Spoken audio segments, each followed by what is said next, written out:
Hey, it's Kate. Hey, it's Joanna. Do you like women who laugh like Roseanne? Do you like jumping in a pool full of lemon juice covered in paper cuts? Do you like loading a bowl at the end of a hard day? If you answered yes to one or more of these questions, you should listen to Butt Stuff on the Journey into Comics Network.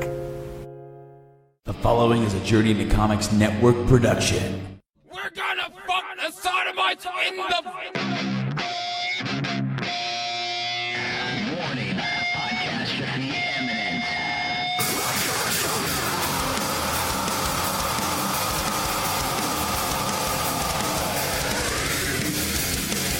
Join me, Dick, on a podcast about music, movies, television, all with a taste of metal. This is Podcastrophe. Right there. Oh, the banana slug. I'm talking about the actual banana That's where my slug. mind went, but I wasn't positive. I didn't think you had pants on, and I was scared for a second. But I was like, well, if this is what we're doing today, No pants today. fuck it. Welcome everybody to Podcastrophe. I am your host Dick. I am joined once again with my co-host Tyler. Hello. And I have guests. I have guests galore today. Returning after a long while. Welcome back, Rachel. You got to speak for the audio. She's actually mute. And Make sure you do it into the mic. she's here, I promise. You hear her dumb laugh. That's confirmation she's here. Me? Yeah. Yeah, you're right. Yeah, you're right. Also joining us today is Cameron. Whole wedges. He's back with a vengeance. Oh yeah, we had another guest for today. We had another guest today, but he decided last second, without even really telling me until I decided to remind him. Rollo was supposed to be guesting today, but replacing him is Cameron. Rollo can fuck off. Fuck off. Don't Frig off. show off, your eh? face around here. The phrase of the week is WWTD, and it's what would Tyler do? And there's only one answer, and it applies to every situation, and it's fuck off. Fuck off! Fuck off. Make like a tree and fuck off. That's my favorite. You're my favorite. I think fuck off is probably my most used phrase for my entire life up until this point. Bebop is probably mine. I'm not gonna lie, like when you first came up to the deck and actually started blossoming as a person up there, you reintroduced. What a horrible place to blossom. When you started when you to become actually a lady. when you started showing us your true self. I'm really just a piece of shit. Yes. Hey, Seemed we really all nice are. at first, but no, still garbage. Yep. Total garbage all the time. No, you reintroduced me to a phrase much similar to "fuck off," and it is "piss off." Piss off. And I said haven't piss heard, off. For I a hadn't long heard time. that in years before you, so thank you for bringing that back to my life because do what I I started can. using it. It's still very popular in Europe. I've heard that. I can see that. I can see that, definitely. Well, so what's on the docket today, Tyler? We're going to talk a little bit about Black Panther real quick. Okay, let's do that. Just because Black Panther is now like third or fourth of all time on. Are we going spoiler free? First Yeah, of all, I spoiler-free. haven't seen it yet, so please don't No, fuck this up for this me. is entirely spoiler If free. you don't give it a 10 out of 10, you are a racist. That was my next. I'm gonna get into that, but Black Panther is like third or fourth of all time on highest grossing opening. Yeah. Like What have they 4-day made weekends. so far? The last time I looked, it was over 230 million in Fuck 4 yeah. days. 4 days. That's That's awesome. nuts. Yeah. So- I remember. So I was listening to JIC this week. It'll be 2 weeks by the time this is out. But Nate, they did a before the show. I think they recorded like last Friday or something, and then they recorded after to actually get their thoughts on it. Nate and Veronica did. And they were like, let's just take a guess at what it's going to make, or what it's made already. And Nate's like, I guess like 215. By that point, it made 204, I believe. Somewhere around there. The numbers may be off, but... I just at first when I saw that number, at the time that I saw the initial numbers, it was at 226 million. Mm-hmm. And that's when, at that time, it was like the fastest 4-day opener ever, and then wherever it was at on the all-time. I'm like really surprised that it's that much but I'm also not surprised at all because of I don't like it when Disney gets involved with like social themes. Mm-hmm. I don't want my superheroes tackling racial equality and stuff like that. I just want my superheroes doing Tackling each other. superhero stuff. Yeah, but Tackling the bad obviously guys. I'm not taking anything away from the Oh message. no, not at all. But yeah, Black Panther did really good. It's still doing really good. Mm-hmm. It hasn't trended down at all. I took my wife to see the new 50 Shades movie the Friday right before right before we went as a group on Sunday. And See, you went and saw 50 Shades, while Miranda and we had seen that earlier on our own Valentine's Day. right. And we also saw Black Panther Friday while Right. you were doing that. So Listen, I think I need to be awake more because I didn't even know the new 50 Shades was out. Yes. And I can't believe I haven't seen it yet. you're not missing anything. It's terrible. Go see it. I'm gonna see it. Go see it. It's fucking garbage. I'll probably go see it. I might just go enjoyed to it. sleep in the theater. But I enjoyed it as in, like, I didn't like the first one. The second one was okay, and then this one was actually it is fairly well. It is a book series and a trio of movies about a man who is extremely mentally abusive to a woman, and Isn't that what we all want, though? I mean, I wish somebody was mentally abusive to me, but Shut the fuck up, Tyler. it was a terrible fucking movie. But so we saw 50 Shades on Friday, and that was like opening day for Black Panther, and the theater was so packed we couldn't hardly get like through the ticket line to our fucking movie, and that has not stopped. Every time I've been to the theater in the last week, it is more How and many more times have you fucking been? people. 3. Pump those numbers up. I don't have Movie Pass yet. You got to use my Movie Pass, though. I know that worked almost So, flawlessly. yeah, like, so Sunday, all y'all were going to go see Black Panther at 3:30. Yep. Brando gets there before everybody, Not much before everybody, but he finds out that the theater is basically to capacity. He got there about like 10, 12 minutes before I did. And when he got up there to get him and Kate's tickets, they're like 97% full. Yeah. Jesus. And then he stepped out of line to message us that, and by the time I got the message, it had already sold out. So I got there, they got seats, I got my popcorn. Speaking of sold out, one of those tickets in that sold out crowd was you. That's all right. So somehow, Fuck off, people. yeah, somehow. What would Tyler do? You managed Fuck to get the 4 o'clock. You get it switched to 4 o'clock. I walked up to the manager and he's like, just go to the 4 o'clock one. What, because it was already full, you couldn't go in? Yeah. Even though you had a ticket? Mm-hmm. It's fucking dope. Well, you could have gone in. I could have gone in, but there would have I would been have sat on someone's lap. Fuck them. That's my favorite thing to do, is sit on people's laps. You could have gone fuck in, off. but the whole point was to go see it with everybody else, you know.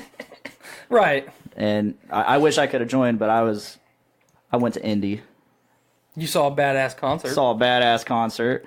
We went and ate Cheesecake Factory beforehand. Woo. That was delicious. That's probably actually despite the wait and length and also wait for the food, it was probably my best Cheesecake Factory experience. I don't like chain restaurants, so I have not been to Cheesecake Factory. Really?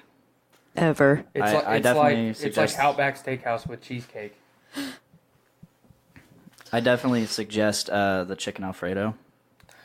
Of course, Blaine goes to Cheesecake Factory and gets the Chicken most Alfredo. basic fucking Hey, meal normally- ever. Can I get the chicken tenders And I'm the side- Normally, I get side of Alfredo? I get Side of ranch. some kind of burger there. I think I got a Kobe beef burger last time I was there. Oh, I only we listen to the- grass-fed Kobe beef. We listen to the. I think of you whenever you're eating chicken tenders at lunch, but there's a little wrap this guy made. You would know of something like this. Yeah, it's called the. Yeah. It's called like the Tendies wrap. Are we doing this? Yeah, you totally look it up right now. All right. While you're Wait, searching some random for person it, called me. Hello. I don't think that's allowed, bub. You is to remind you that we sent you a... They're from the warranty department, Bye. Cameron. You need to talk to them. I don't know what a warranty what is. am I looking It's probably up, for your Cameron? car. The tendies wrap. Yeah, I guess. No, look Plebeian? up, give me Easy. chicken tendies. Give me chicken tendies or Right give there. me death. It's the first one. Give me death! Please just Wait, fucking no. kill me. This one? Chicken down with the one with the frog, Pepe. With Pepe? This one or this one? Pepe, With Pepe, Pepe, Dick. the Pepe and the racist other one? frog. Both of them have Pepe. Oh, okay. This one's longer. Okay, probably that one then. Gimme, gimme chicken tendies. Let me. You guys need some footrests in here. I'm too awkward of a person to sit on a stool. So how do you feel? Awful. Me too, weird. But we're gonna have like a studio set up at Joe's house, and you're gonna obviously be a guest, but you're gonna be in Joe's house. I'm uncomfortable. I was uncomfortable before I even started talking. Are you listening to this shit? No, I don't No. give a shit about it. To be completely honest with you. Is it actually funny? I'll scream and shout and to make a fuss. I don't know what's going Scratch, I'll bite, I'll even cuss. Tendies are my heart's desire, fueled by raging hungry fire. Mommy Idiot. sobs and wails and cries, but tears aren't tendies, nugs, or fries. This guy's laying some bars down. Barely earned to buy the tendies that I've yearned. But there's no tendies on my plate. Did Mommy think that I just ate? Tendies, tendies, get them now, you fat, ungrateful, sluggish sow! I stench while hurling into her eyes, my foul, bowel-dwelling diaper surprise! For she who is unpooped on is she who remembers. Never forget my chicken tenders! Holy shit! Golly. Wow, Wowee! that was intense. Thanks for that, Cameron. Can we talk welcome. about your dad now? Yeah, let's Oh, talk shit. about your dad. Okay. Jesus fuck, I don't guys. I'm think I trying to told- figure this out. I think the only people I told about this were like, All right, real quick. If you told Joe about this and not me, since I'm basically your I'm gonna be hurt. your work No. sponsor, Why- I'm going to kill why would you. I tell Joe anything besides Courtney loves them and wants All right, to be with fair, him, fair enough. and Samantha loves him and wants to be with him, and she's out in trim ready for him, Good God. even though she's fucking like 20 guys. All right, at the same time, simultaneously. Sounds like Subaru. I heard she was in her training class alone. She was having sex with 2 people. I don't know the authentic. I love how he can just say this stuff and just immediately stop. And Well, no, I'm trying to find my. I don't dad's give a shit about other people's lives. She can fuck everybody at once for all I care. Okay, basically, right before Christmas shutdown, my dad started messaging me and stuff. and what's your relationship with your dad? Strained. My dad is a very bad person. Let's just say that he's kind of like insane, and he's also like ate up with drugs. All right, Okay. Yeah. like most of Indiana. Yeah, like Is he like, from Carroll County? Yes. Okay, that sounds like Carroll County. Yeah, he is. I know. He was on meth accept for a you. very long time. That definitely sounds like Carroll County. Does he have more or less teeth than Joe? More. Okay. Wow. Wowee. Now I am impressed. Go on. Basically, it started with he messaged me like I haven't talked to him for a year. I basically cut off. I fucking ghosted him hard because That basically lingo.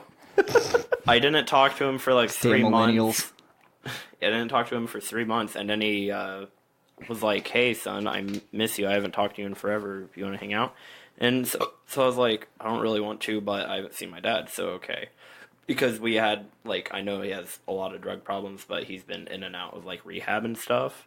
But basically, I got in a truck and we were like, "Hey, we're going to go to Florida and hang out." And I noticed something was off. And then about halfway to Florida, he's like, "Cameron, I'm going to be honest. I've been drinking, and I just don't want you to think that I'm going to crash or something because I got." That's what everyone this." says before they crash. Yeah. Right. But basically, he brought me to this house, and because he got into a fight with the people that lived inside, but he wanted me to go in and try to buy pot for him.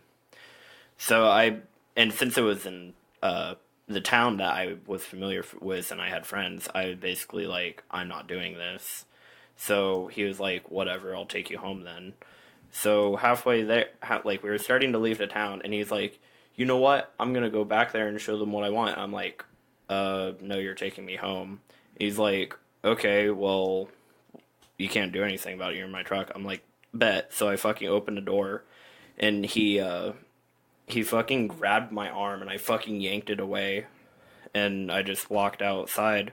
And you're a rather big child. Yeah. Yeah, I tower over him. Some might say that you might have a little bit of gigantism. Yes. Yeah.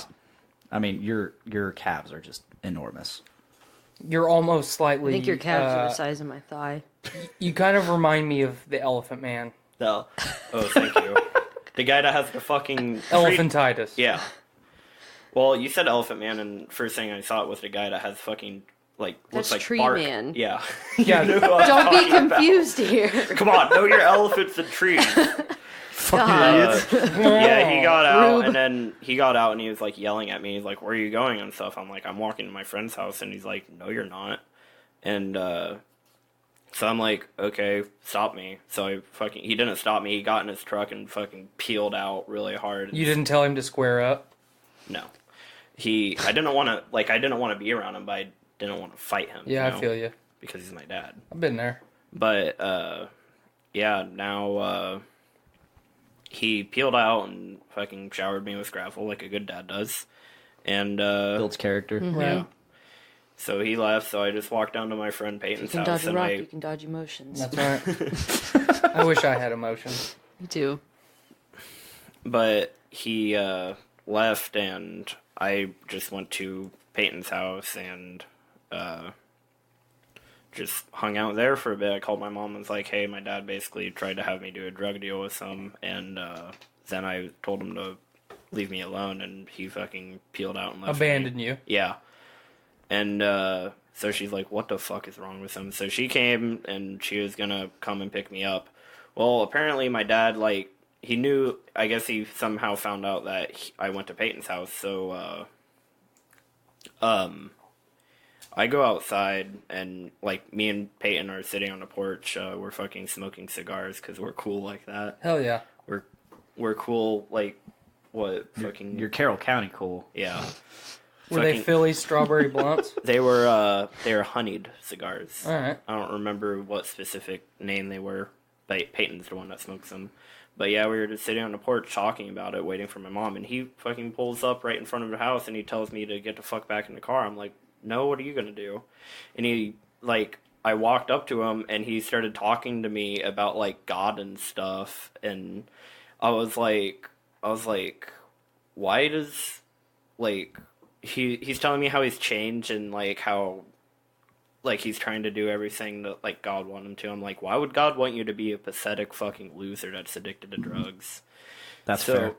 Yeah. That's and fair. then he also doesn't like my stepdad, so he is like, oh, well, you sound just like your mom. I'm like, no, I sound like a normal human, you idiot.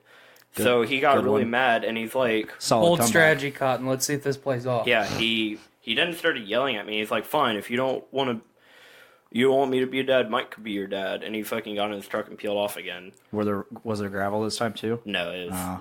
Unfortunately. I mean, there was probably still gravel because it is roads in Florida. So, but yeah, also Peyton was ready to square up. Peyton, I'm not necessarily... Are you giving Peyton a shout out right now? No. All right. Hi, Peyton. But Peyton, I don't really talk to him much anymore because, like, we kind of had a falling out, but that doesn't matter. But he's a lot like Tyler. Like, I honestly, like, when I talk to my friends about Tyler, I say that Tyler is Peyton's doppelganger, but he's not a douchebag. But in reality, I am a douchebag. No, not compared to Peyton. Not on the level. No, he's very like Is he kind of vegan? he has the same personality as you, but he's a lot meaner, and he usually means what he says. I used to be a lot meaner of a person. I assumed you lightened up. Peyton's also lightened up now too, but I still don't hang out with him. Yeah, because fuck him. Fuck him. But shout out. Peyton, Seriously. Shout out, Peyton. You were going to square up, defend your friend. If Cameron doesn't shout out, I will. And we all have, except for Cameron. But Peyton, he had a warhammer and he was ready to just fucking kill my dad. Hell yeah. Because his dad... This does sound like me. His dad has a shop and he built him like a fucking warhammer that has like little spike studs on it. Fuck yeah. Yeah, and it was really really cool. Sell those on Etsy. Nice studded spiked warhammer, only $55. Yeah, but it was really well made. It had like leather wrapped and stuff, and hell yeah, it had a spike on the bottom that you could like fucking cave in someone's skull with. It's really cool. Gotta love skull penetration. Always down for skull penetration. But yeah, my dad peeled off, and then my mom took me home. My dad's also a really compulsive liar. Like, he lies about... That normally goes hand in hand with drug addiction. Yeah, he basically called me and telling me that he got arrested and that I called the cops on him, even though I like messaged his girlfriend. I'm like, hey, is my dad in jail? And she's like, no, he's in another room. I'm like, oh, well, tell him he's a fucking liar. So fuck off. I basically blocked his number and I just went on with my life for about, like, honestly, I had him and without my... Oh my god, I can't talk. He was out of my life for you touched him for a year. Sorry. Whoa, caught me off guard there. I don't think I could say that on the podcast. I was gonna say something really insensitive, not like sexual. You can say anything the fuck you want on here. I was gonna say my fucking autistic rage would have kicked in when it touched me. And we make fun of autistics on here all the time. Does Wendy always come on here and bash you guys for making fun of her son? No. Oh, speaking of You're that... not retarded, and neither's my son! Speaking of that, Bob at work. See the one. You don't have to stop. You can keep talking. Whispers. Speaking of, okay, Speaking of autism. No more tangent. I'm going back to the story because it's kind of a long one. But yeah, I didn't talk to my dad for a year, and it was honestly probably one of the best years of my life because my dad wasn't involved in it. Which it says something about how good of a father you are when my life improved. Did when you left straight up take her bugles? He's been taking them the whole time. I offered him some and he took the bag. This sounds about right. I gave him a fruit cup yesterday and he inhaled it, plastic and all. I actually cut my lips around it and I sucked so hard it like inverted into my mouth. Say that again. I'm vegan. But yeah, I didn't talk to him for a year. It's pretty good. But I guess he kind of cleaned up and got a job and shit. So my aunt was like thinking that we could invite him to Christmas this year, and I was like, I still hated him, and now that I had a job at SIA, I bought a bunch of nice clothes and like fucking Timbs and like nice jackets and shit, so I wanted to go there and just no longer rocking the Velcro shoes. Like a typical millennial. I wanted to go there and I was gonna flex on him hard. That's where I put my change so I don't get fucking when the bullies. Drugs in there. Yeah, you can put a backy in there. Yeah. Now I can't fucking close it because you fucked the zipper up. It's closed, man. Yeah, but now the zipper's retarded. It was already retarded. Just like That's you. why. But anyways, my aunt was like, "Would you be okay if your dad showed up for Christmas? Because like I think he's changed a lot and he feels like he's been kind of different now." And I was like, "Okay, whatever." And so he came there and we were like, it was really awkward and quiet, like between me and him. I talked to everyone else, but just ignored him. And then, so that was fine. I was like, okay, I won't have to see him ever again, whatever, or until next Christmas. But then after that, he messaged, like a few days later, he messaged me on Facebook, and he said,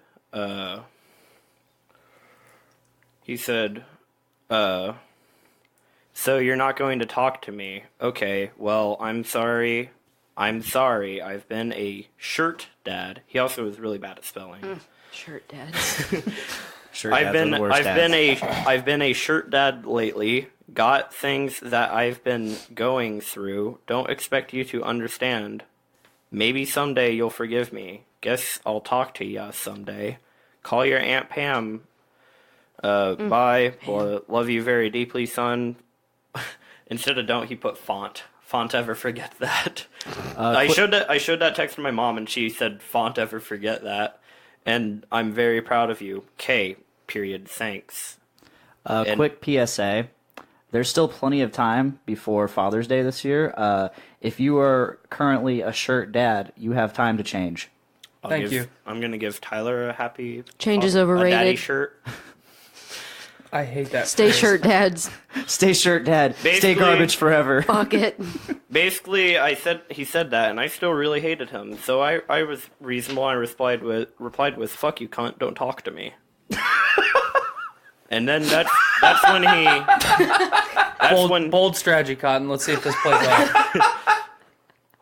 Then he immediately lashed out at me. He said, "Are you talking to me that way? Next time I see you, I'm going to smack you in the fucking mouth. Don't even come to Christmas." Like, what are you fucking talking about? You're legal to have your ass beat. Bye, Brenda. Brenda's my mom's name, and he thinks, like, because she raised me, I'm like her, which is a bad thing, apparently. My mom's a fucking manager of 6 radio stations, so I don't think that's a bad thing at all. And then, immediately after that, he replied, "Oh, by the way, that nose ring is fucking stupid looking." And I just replied with the laughing emoji. I get that from my parents all the time, too. I replied with the laughing emoji, and then he replied with, "And I know where the fuck you live, so keep an eye open." So stay woke, Is bro. he single? Surprisingly, yeah. I'm into abusive relationships. But, yeah, so he blocked me right after that, so he couldn't even respond. I said, basically, I had it typed out, and that's how I found out I was blocked. Basically, what I was going to say to him, I was like, okay, first off, you're lying, and second off, that's really fucked up that you're going to threaten your own son. And third off, if you want to come to my house, you could fucking walk up the steps so I could blow your brains out, but it wouldn't let me send that. That's heritage as fuck right there.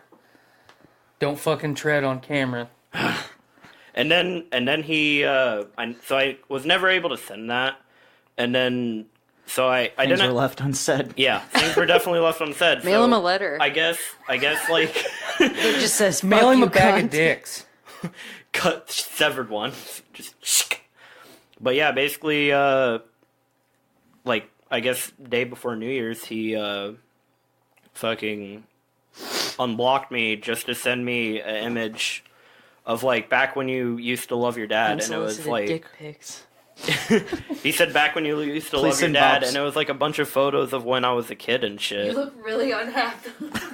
Yeah, probably because he was a fucking psychopath his whole life. Yeah, he sent that. Can we show the live feed if you want? Nah, it's not important. Okay. Sorry for all the it's okay. avid viewers. And then I basically said I don't play mind games, and then I blocked him.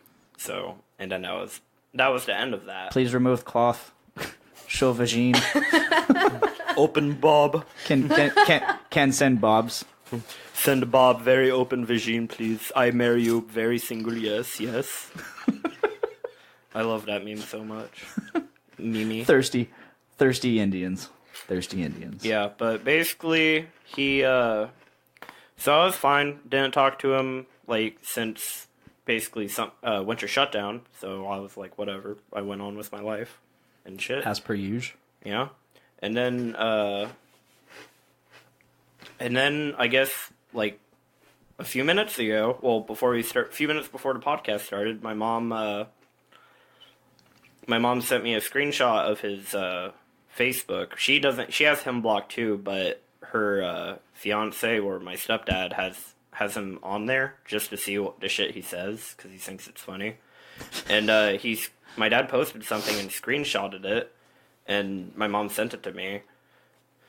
And it reads, having a bad day. My son Cameron Wayne Langston, he wrote out my whole name, don't want anything to do with me now, but he's not man enough to tell me why he thinks he's big enough. He misspelled enough 2 fucking times. Two different ways? Please. No, he spelled enough. to call me. I am so fucking triggered right now. He's not a man enough to tell me, but he thinks he's big enough to call me a cunt through a text message back in December. Don't know what I've done to deserve this, but very upset about it. It's sad to see someone you've cared about and helped raise talk to you like a piece of trash. A real man would let you know what you've done before talking down to them and pushing them out of their lives. I'm sure it's something that's been whispered in his ear that is total B, but he's got to man up and ask before he jumps and makes himself look like an ass. I definitely love the fact that you pronounced everything how it was spelled. I appreciate that. Yee. That's important. We did that here with Mr. Jimmy McClary. Jimmy McClary. We did that with him. Like I said, it's very important that the people know. And then like I was over here sweating reading this, and I texted my mom. I texted my mom a really nice message, not directed at her, but I told her, I said, I will literally fucking tackle him to the ground, gouge out his eyes, and then headbutt his face till he looks like a pile of mashed potatoes covered in sriracha sauce. Like, I don't care if my face will be fucked up too, as long as he's fucking dead. Well, in your defense, you can't get any more fucked up looking. Thank you. And that was genuine. And then my mom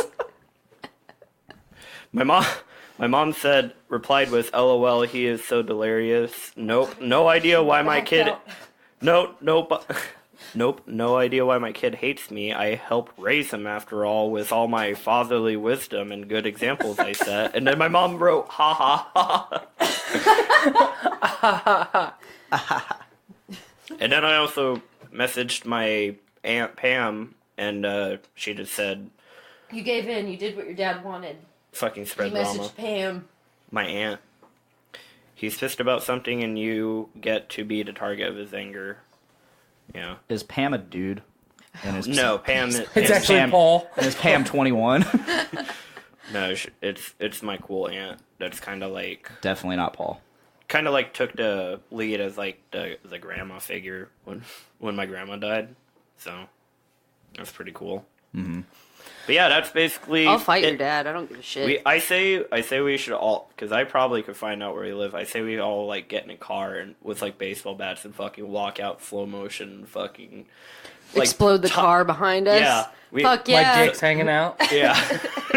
I just imagine you walking and then you look down and then you just look back up and keep walking. But yeah, we should totally like fucking hog tie him, fucking bring him out to a field or bring him out to. Is this going the sodomy direction? Can we just bring him to this Can room we and tar live and stream it? Yeah, we should. You should Before totally or after bring sodomy? a nice camera, and we could go to. Have you ever been to Cutler Plain? Yes. Have you ever hung out in No Bridge? Yeah. I think that'd be a cool place. Yeah, I don't like the way you said that, but we're gonna move There was forward. some crazy eye contact. Yeah. Just... Have you ever been there? Have you hung out there? Do you know where Cutler is? So, do you want... I feel like it's my... I've kind of taken the role as your surrogate father at work. New father, yeah. I'm trying to fill that void. Tyler that you never is had. not. Can a I be shirt the dad. mother? What? Oh, what? Can I be your mom? You could be my second dad. Hell I'll yeah. take it. Hell yeah. But So- I feel it's my duty to hit you with some Dr. Phil advice, if you would like it. Dr. Phil would be like, fucking kill that bitch. Bring me his eyes and his ears so we can make a necklace. I have had a very similar fucked up life, just like you and most people of our generation. Our lives are fucked up. Yeah. But you have to forgive those people. Because they're not all there. No. You have to forgive those people for you, because every ounce of anger and emotion that you have towards people like that, that's them holding power over you. Yeah. And ruining a portion of your day. And if you don't forget, You but also you just don't have to have them in your life. Yeah. That's part of it too. Well, the thing is, he won't fucking leave my life, apparently. He's like He will if he's dead. He's like a STI. But here's the thing. Back in my day, they were called STDs. When that thing comes, when he does finally exit the spaceship Earth, there's going to be... Hopefully by my hands. Right. You feel that way now. As you get older, it will change. But you got to let it go. Because there's going to be a disconnect, and it's going to hit you hard when you can't be like, all right, you fucked up. I didn't like it. Let's just move on. So that's my little bit of advice to you. Obviously, don't forget, but you got to forgive those people because, like you said, they are fucked up. Also, for posterity's sake, please say that all the murderous shit was a joke. It was, so you don't incriminate yourself. Yeah. It was a joke. Now it's not premeditated. Not premeditated. I'm not a murderer. Yet. A bringer of justice. Bringer of pain. So that got pretty heavy, and it's been a while since we've got deep on podcasts. I think we need to bust out some beer. Tyler, you brought this. All right. What is it? Your friend Travis. So my good friend Travis Wilson sent me a text message a couple weeks ago of a picture of some very dark blue-looking liquid, and then a picture of a beer bottle, and it is called Wild Blue Premium Blueberry Lager. Premium lager with natural flavors and color from juice. So it's blueberry beer with actual blueberry juice in it. It is produced by Wild Blue Lager. I believe that's the company. But kind of a cool label. It's got like a fat blue bulldog like kicking a blueberry. It's 8% alcohol by volume. Blueberry sediment may be found in this product. But he said it was kind of neat. He liked it. Obviously, this is like a dessert type beer, something that you're not going to drink all the time. But I thought it would be cool to taste it. Okay. And he graciously gave me 2 of them. Oh, that's awesome. We are currently searching for a bottle opener, as I didn't... You guys, on my I'll keys. open it. Use your Oh, teeth. you have one? Cool. Awesome. Perfect. I had one in here, but I cleaned up shop a bit. Oh shit, you got a rearranged. Payless. Oh wait, you got the Goodwill. It's a Goodwill. I'll let you have the honors, Rachel. I do. I was gonna pull out my key so we could twin the fucking Goodwill card, but my stupid roommate took my car. He impounded It smells it. delightful. Does it smell delightful? Yeah. Have you had it? No. All right, cool. I've We seen it got in another one to try it. It almost smells like blueberry wine. Oh, definitely. I'm getting that. So who wants to have the first taste? Are we just going to pass it No, around Cameron. ghetto How old style? are you? You're not of age. I just turned. Do you wanna Well, smell I it? turned 20. Like I still say I just turned 20, but it's been like 3 months ago. Okay. So not. I'm definitely getting a 20. blueberry. I'm definitely getting a blueberry wine from this. Yeah, I'm getting it. So Go ahead, I'll go ahead and have the first taste. master of pod.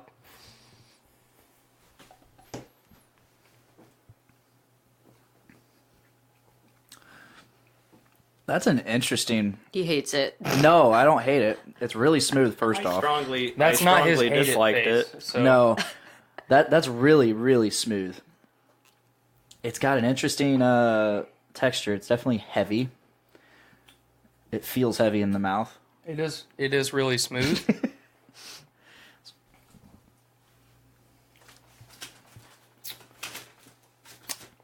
I feel like I'm drinking blueberry wine. Yeah, honestly, Ugh. very little. It's not horrible. No, it's not very carbonated. Oh, it's not terrible. It's so I'll lose smooth my because license. there's not a lot of carbonation to it. You know. Yeah, I think it would be way too over the top if it was extremely carbonated. I don't think I could have more than one of those. Well, that's why I said I think it's more of kind of like a dessert-y type thing. I don't need to drink the rest of it. I don't either. All right, Miranda, it's all you, Miranda. I just wanted to taste it. Cameron's eating my dinner. I can't say I'm fan enough to keep drinking it. I'll have one more drink. And I have my own beer over here. Miranda, would you like to pour? Since I'm busy. I'm good on that. Yeah, I'm just gonna set this over You're here. the best. I don't hate it. I've had worse, but Yeah, definitely. I feel like I don't like blueberries much either. So. I see, and I don't either. I feel like this would be a really good one, like Strawberry. to have like a really small quantity and just like split it. For those watching, I'm gonna put it up to the What did those bugles ever do to you? Yeah, Wild Blue. I meant to do that. It's a really cool label. I mean, it's one of those niche type things. Can you peel it off and use it as a sticker, though? No, this one you cannot. We're gonna get into beers that you can peel off and use their labels as stickers momentarily. I am gonna keep the bottle cap though, but yeah, I'm gonna give that a solid 5 out of 10. Okay. Just on overall enjoyment. It's generous, I think. Because that's generous. I don't know that I could drink an entire one, and I just looked behind me and saw that my apple seeds are still here. Yes, they and are. now they're covered in dust, too, which just shows how well Blaine is keeping up with how would you things. feel if... If they sprouted? No, how would you feel if Blaine came to work tomorrow and his cat was dead because it ate all those apple You're a seeds fucking dick, and was Cameron. full, and Baxter didn't died do from the anything to you. cyanide content? I didn't know that could happen. Yeah. So I'm gonna throw those away. Well, it would depend on if the cat chewed on them. Because if you just eat them, they're safe. But if you... Because the... Yeah, I'm talking like he gnaws on them and then dies. You don't need to. We don't need to really psychoanalyze this. The death is from the apple seeds. How would you feel? In the end, I would be like, well... In the end... Blaine, I have a cat I really don't want, and you could probably have it. What the fuck? Why don't you want your cat now? Well, my roommate got a cat without my consent. Kind of like my roommate got a dog without my consent. Yeah. And I've had to deal with it for like the last year and a half. Now we have a cat that... I actually do enjoy having a cat, though, all jokes aside, but I take advantage of the fact that he bought it without my consent, and I take no financial responsibility over it. And I don't clean its litter box. That's his job. I still feed it, though. Yeah, because fuck him. Yeah, fuck him. So, moving on in our topics. Annihilation, the movie that we've talked about a little bit on the podcast, featuring our favorite Queen Amidala. Our favorite one? What other Queen Amidala have we had? That definitely makes her our favorite. Yes. Yep. Go on! You just... Yeah. Thank you for that riveting oration there. Will you please just... Yeah, I'll go. Get on I'm with itching it. my leg, and it's really distracting. But He's trying to get his next fix. So, you son of a bitch. But it's out. It's getting very mixed reviews. Is it? Are we gonna go see that this Sunday? I don't know. Sunday, I feel like before it leaves theaters, we should go see it. Because Where are they showing it? Because I think I remember looking up. I don't think they're showing in Lafayette, are they? I don't know. I haven't looked. I think the nearest place is like... I have no idea. Can you get the piece of bugle off your microphone? It's driving me What the fucking fuck, nuts. Cameron? I don't know where that came from. Out of your mouth. You put it... All right. So, Thank you. I feel like this is kind of the trend anymore, where these movies get really hyped up and then just get shit on. Yeah, of course. And I don't really like that. I don't either. I don't like it. I hate that everybody's a critic. Everybody thinks that... I mean, you're entitled to your opinion, but everybody's just like, this shit. Everyone thinks that their opinion matters. And I hate that that's 'cause people can't opinions just... are facts. I hate that people can't just enjoy things. Well, and that's the thing. You know, I've said it on Nerds of the Roundtable. I've said it on Podcastrophe many times. If I'm going to the theater and I'm paying $10 for a movie ticket, as long as I can justify that $10, even if I pick the movie a fucking part, why am I going to shit on it? Because I've justified the expense of that $10, which even now I don't think is unreasonable for a movie ticket. You know, average $5 an hour to sit in a theater and have an entertainment experience. I don't know why everyone shits on everything. You know, we don't. I brought this up not to go down a deep, long rant or anything like that, but the plan is for Blaine and I to see it somehow, actually give our review of the movie. Yeah. Because it's got a good cast. It's got Oscar sure. Isaacs and I'm just going to say Padme because I forgot her name, actually. Natalie Portman. Thank you, Natalie Portman. Also has a surprise appearance from Stone Cold Steve Austin. Robin Williams' Ghost. All right, thank you, Cameron, for that. But he looks like the genie now. We're now Been full Aladdin. circle. Yeah. We're now full circle. We brought Jimmy McClary. Jimmy McClary! Yeah, Mr. Jimmy McClary. We brought him up, and now Cameron's brought up Robin Williams. So, Wait, is that a thing that happened? the Jimmy McClary thing came from a post about Robin Williams. Oh. But as far as actual, like, worthwhile topics, we did a cool thing Saturday night. What Saturday? Oh yeah. That's right. And you're wearing it right now. I'm wearing it. You're wearing it, and I'm drinking from a glass from it. You almost didn't get one of those. I almost didn't. Okay, so Saturday night. This will be like 2 weeks ago. At this point, by the time this podcast comes out, right? But Brews with Dudes and the Doom Room, basically the same thing since they're both run by Nick. They held a tap takeover at Jerry Lee's Pub. 450 North Brewing Company came up, and they brought some of their beer. Some of their very good beer. And Casey down at Jerry Lee's, great guy. Really cool dude. He's very accommodating. Mm-hmm. One piece of pizza, one of the corner pieces fell off of my pizza. Like, just one little piece. And he offered, he's like, hey, next beer's on me. I'm like, you're a cool dude. Yeah. Well, and not just that. He's always been good. So we got the tap takeover started at 8 o'clock. We both got there a little bit early. Had some drinks, sampled some beers. Personally, I didn't care for most of the stuff that they had for the tap takeover as much as I have with all the other 450 stuff I had. I still liked it. The Nugget series? Yeah, especially the Nugs. But I still liked it, don't get me wrong. Mm-hmm. 450 is definitely my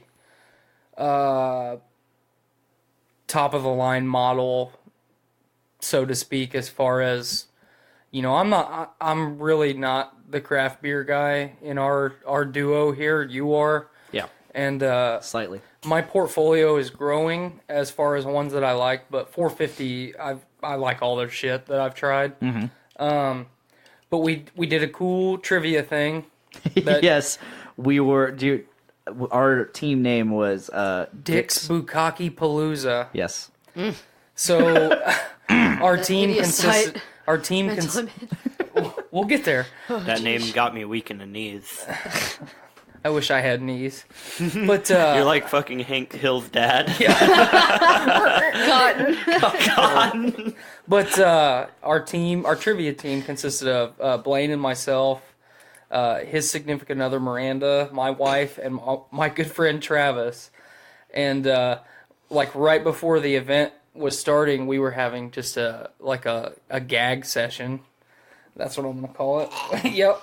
But somehow we got on the topic of Blaine getting bukkakeed and my wife strapping up and plowing him in the ass. So we just rolled with it. Factual. This happened. We're Dick's Bukkake Palooza. The thought of this happened. It didn't actually happen. Yet. But we came in third place in the trivia event, which was pretty cool.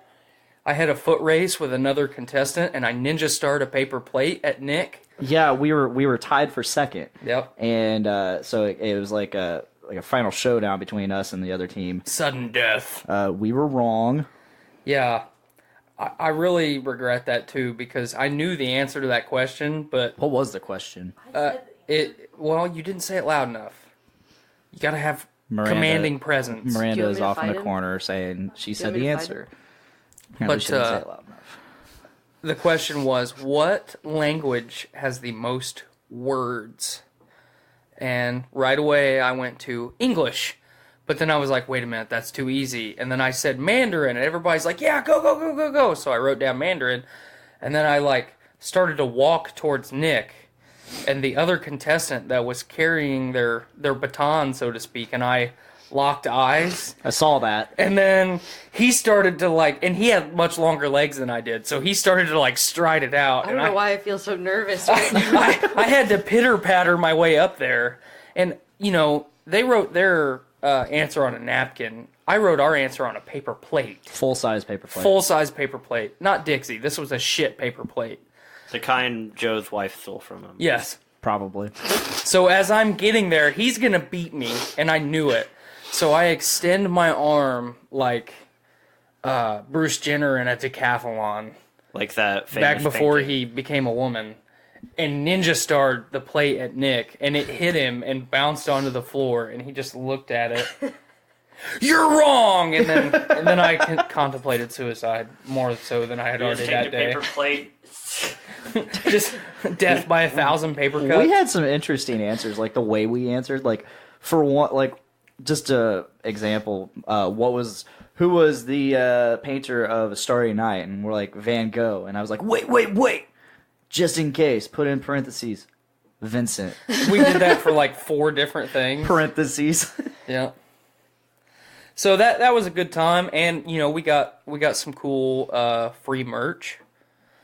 We each got, for everybody that purchased a beer at the Tap Takeover, they got a nice pint glass. Mm-hmm. And then the glass that you showed for the live stream has Fruity Nuggets on the front of it. It's kind of a beer can shaped glass. I love these types of glasses, by the way. I do. Oh, I do too. I got one when I purchased another beer, and you didn't get one, and everybody was like, ah. Yeah, and because they weren't handing them out regularly. They were just we're out of the 450 glass. Time for this glass. Right. So, you won the raffle. Yes. With the raffle ticket, and you had a choice of a t-shirt, a hat, or one of those glasses. So now we are equal. I indeed picked up one of the glasses. Also, for the third place prize, we got shirts. Yeah, and it was really our entire team. Yeah, it was really cool. All 5 of us got a shirt. You and I went up there to basically strong arm ourselves into. That's for me. You gotta go to work. Say bye. Adios, kids. Bye, Rachel. Rachel is out of here. Don't forget your bugles. Thank you What again if we for just joining heard, us. the loading of a shotgun and get out. Get out here. We'll have you back on for a full episode someday. Okay. Thanks for coming and sitting in the corner.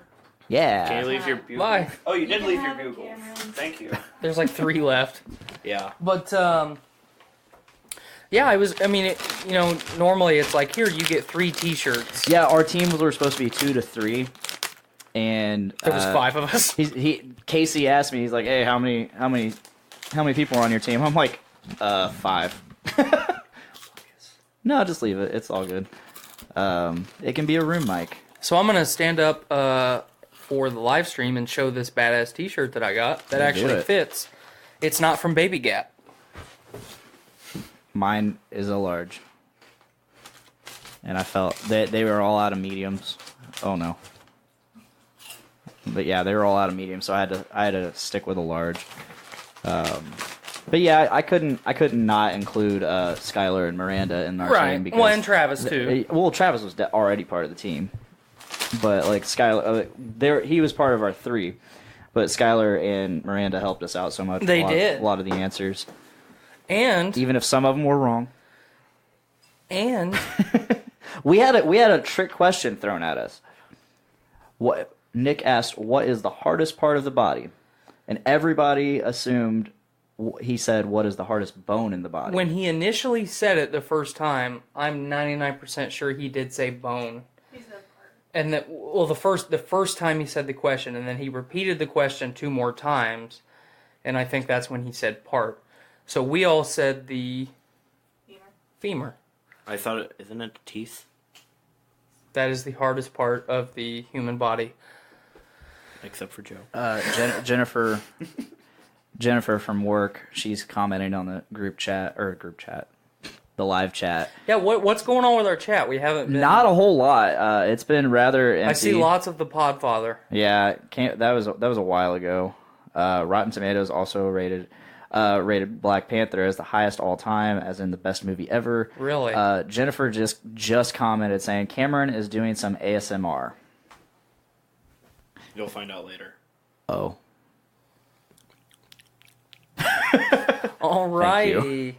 Thank you. But yeah, the tap takeover was really cool. Casey was really, was a great host. And after the whole trivia thing, he came over to our table and gave us some extra beer. Yes. Some road beer. And he gave us a payday, is what it's called. I can't remember what it's called. And he gave me a payday and a Crystal Vision. Which I wasn't a big fan of the Crystal Vision, but I'll take it anyways. I think I got a Pixel Bomb and the whatever the lager was, or the Pilsner.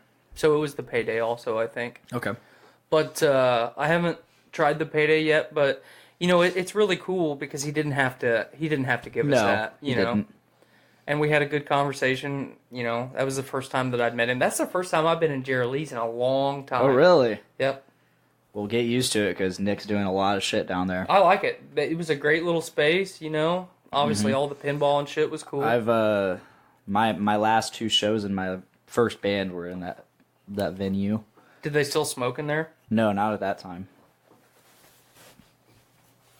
Which is crazy because everybody, whenever I say something about like, oh yeah, I'm going to this metal show at Jerry Lee's, they're like, what? Because apparently that's like it's a place where like a lot of the hood hangs out, Mm-hmm. So I was like, they're like, yeah, representing my part of town. They're like, it's a pretty dark bar. I'm like, we are in Indiana. We are in Indiana, but I was like, what? Like, I've never. You people. You people. So, but part of the reason I brought up the tap takeover and all the fun shenanigans we had on Saturday, we are planning a 450 North trip. Yes. Excursion / extravaganza. Not quite sure when we're going to do that yet, but we plan on my 21st birthday. That's a long way away. Yeah. I don't know what's back going to being on. Autistic. I don't know what's going on next Saturday. Not this coming Saturday, but next Saturday. But we could possibly do that. Maybe. I think the third. Oh no, never mind. Indiana Metal Fest is happening that day. Yeah, I think the third is out for me. Also. I'm gonna be indisposed. But watching Nick. We really want to check out 450. We had you had a good interaction with the 450 rep after Yes. I had left. He came over to the table and right in the middle of the whole trivia thing and gave us a sample of a very nice pineapple beer. Oh yeah, it's the Fresh Fruit Milkshake IPA. Yeah, I couldn't remember the name. Spoiler alert: we gave that a try on Brews with Dudes. I was a big fan. I believe that episode of Brews with Dudes is next in line. So here in a couple days after this podcast drops, that episode of Brews with Dudes will drop. We had a lot of fun with that one. It was mostly 450 North stuff. We had spoiler. Okay, once again, spoiler. If you're a listener of the Brews with Dudes show and you don't want to be spoiled on what we beered, what we drank, here's what we drink. So we drank Juicy Nugs. How was that, by the way? Because really I still good. haven't tried it. It was really good. We drank Juicy Nugs, Double O's from Brew Link, which is an Oreo stout, essentially, which we tried an Oreo stout from 450 here on Podcastrophe a couple weeks ago. Which I liked it. The last time Cameron was on. I think I liked it more than you did, actually. Yeah, you did. And then, so, along with that, we actually did the cookies and cream. As far to like a comparison. Yeah, they hadn't done it on Brews with Dudes yet, so they just did both. So we had, and then on top of that, we had the Fresh Fruit Milkshake IPA. Mm-hmm. We had the another Brewlink Brewing, their Milkshake IPA, and something else, Foggy Nuggets. That's what we had. That was also really good. All the nuggets were All the really nuggets good. have been excellent. I wish I could get those regularly. Even the spoiler alert, I liked the cookies and cream more than I liked the Double O's. Had more flavor, although the Double O's was fairly chocolatey. I'm all right, Cameron. I don't need. Oh, you want me to throw it away? Okay. I thought you were offering it to me. I'll offer you an empty bag. Why? Thank you. But yeah, the 450 rep was really cool. You had a good conversation with him after the show, Yeah. so we look forward to doing some cool stuff with 450 in the future. Yeah, apparently he's a big fan of podcasts because he travels around the state a lot. So he said he's constantly listening to podcasts, and I think that's absolutely awesome. Well, that's the best time. You know, we've talked about it on the show before. That's the best time to listen to a podcast when you're cruising somewhere in your vehicle. You know, I a lot of times have one rolling in the Heritage Machine, so yeah. Yep, that's one thing Miranda's had to deal with is me listening to podcasts on our long trips. But the thing about which she it doesn't is mind. Most of the music on the radio is shit anymore anyway, so We were listening to this last Saturday's Brews with Dudes on the way to Indy this Sunday, and it cracked me up because I would hear Miranda laughing along with me, and that brings a lot of joy to my heart because it's like, sweet, she likes podcasts, she likes listening to my friends talk. Well, and the I have a similar experience. Skylar watches and listens to all of our podcasts, not because I'm on it, but because she actually likes our podcast, and that's awesome. It makes me really happy that people actually enjoy this and enjoy my show specifically, right? Or our show, sorry. Yeah, and that's what I do it for. That's what I do it for. I do it for you. Thank you. I do it for you now. Hell yeah. Now that you're part of this. I do it for that. You've been part of this for a while now. Not long enough. Not long enough, but you've been part of it for a while, and that's awesome. I'm just going to say that. We've got some cool shit planned for the next year. We've got so much cool shit planned. This last week, we had a network meeting, and it was quite successful. A lot of shit planned coming your way. I'm going to go ahead and give the people listening a little tidbit. Look for Dick and I at Indiana Comic-Con coming up almost, or by the time you listen to this, would be just a little bit over a month. I got some pretty sweet cosplay ideas brewing for Comic-Con. I'm just going to be a regular dude because I'm going to be interacting with people on a business side. I'm going to draw attention. Blaine's going to be in a fursuit. No. Hissing. Am I going to be a furry? Yeah. Can I be a furry at Comic-Con? So, I might do that. I've wanted to talk to you about, or talked with you about this on the podcast for a little bit. We're going to get into furries here in just a minute.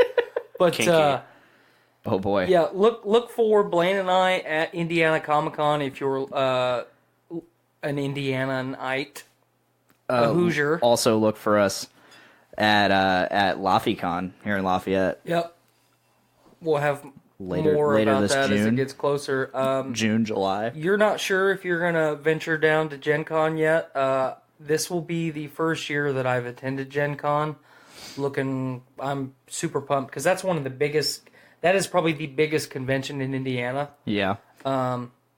It brings in people from the entire U.S.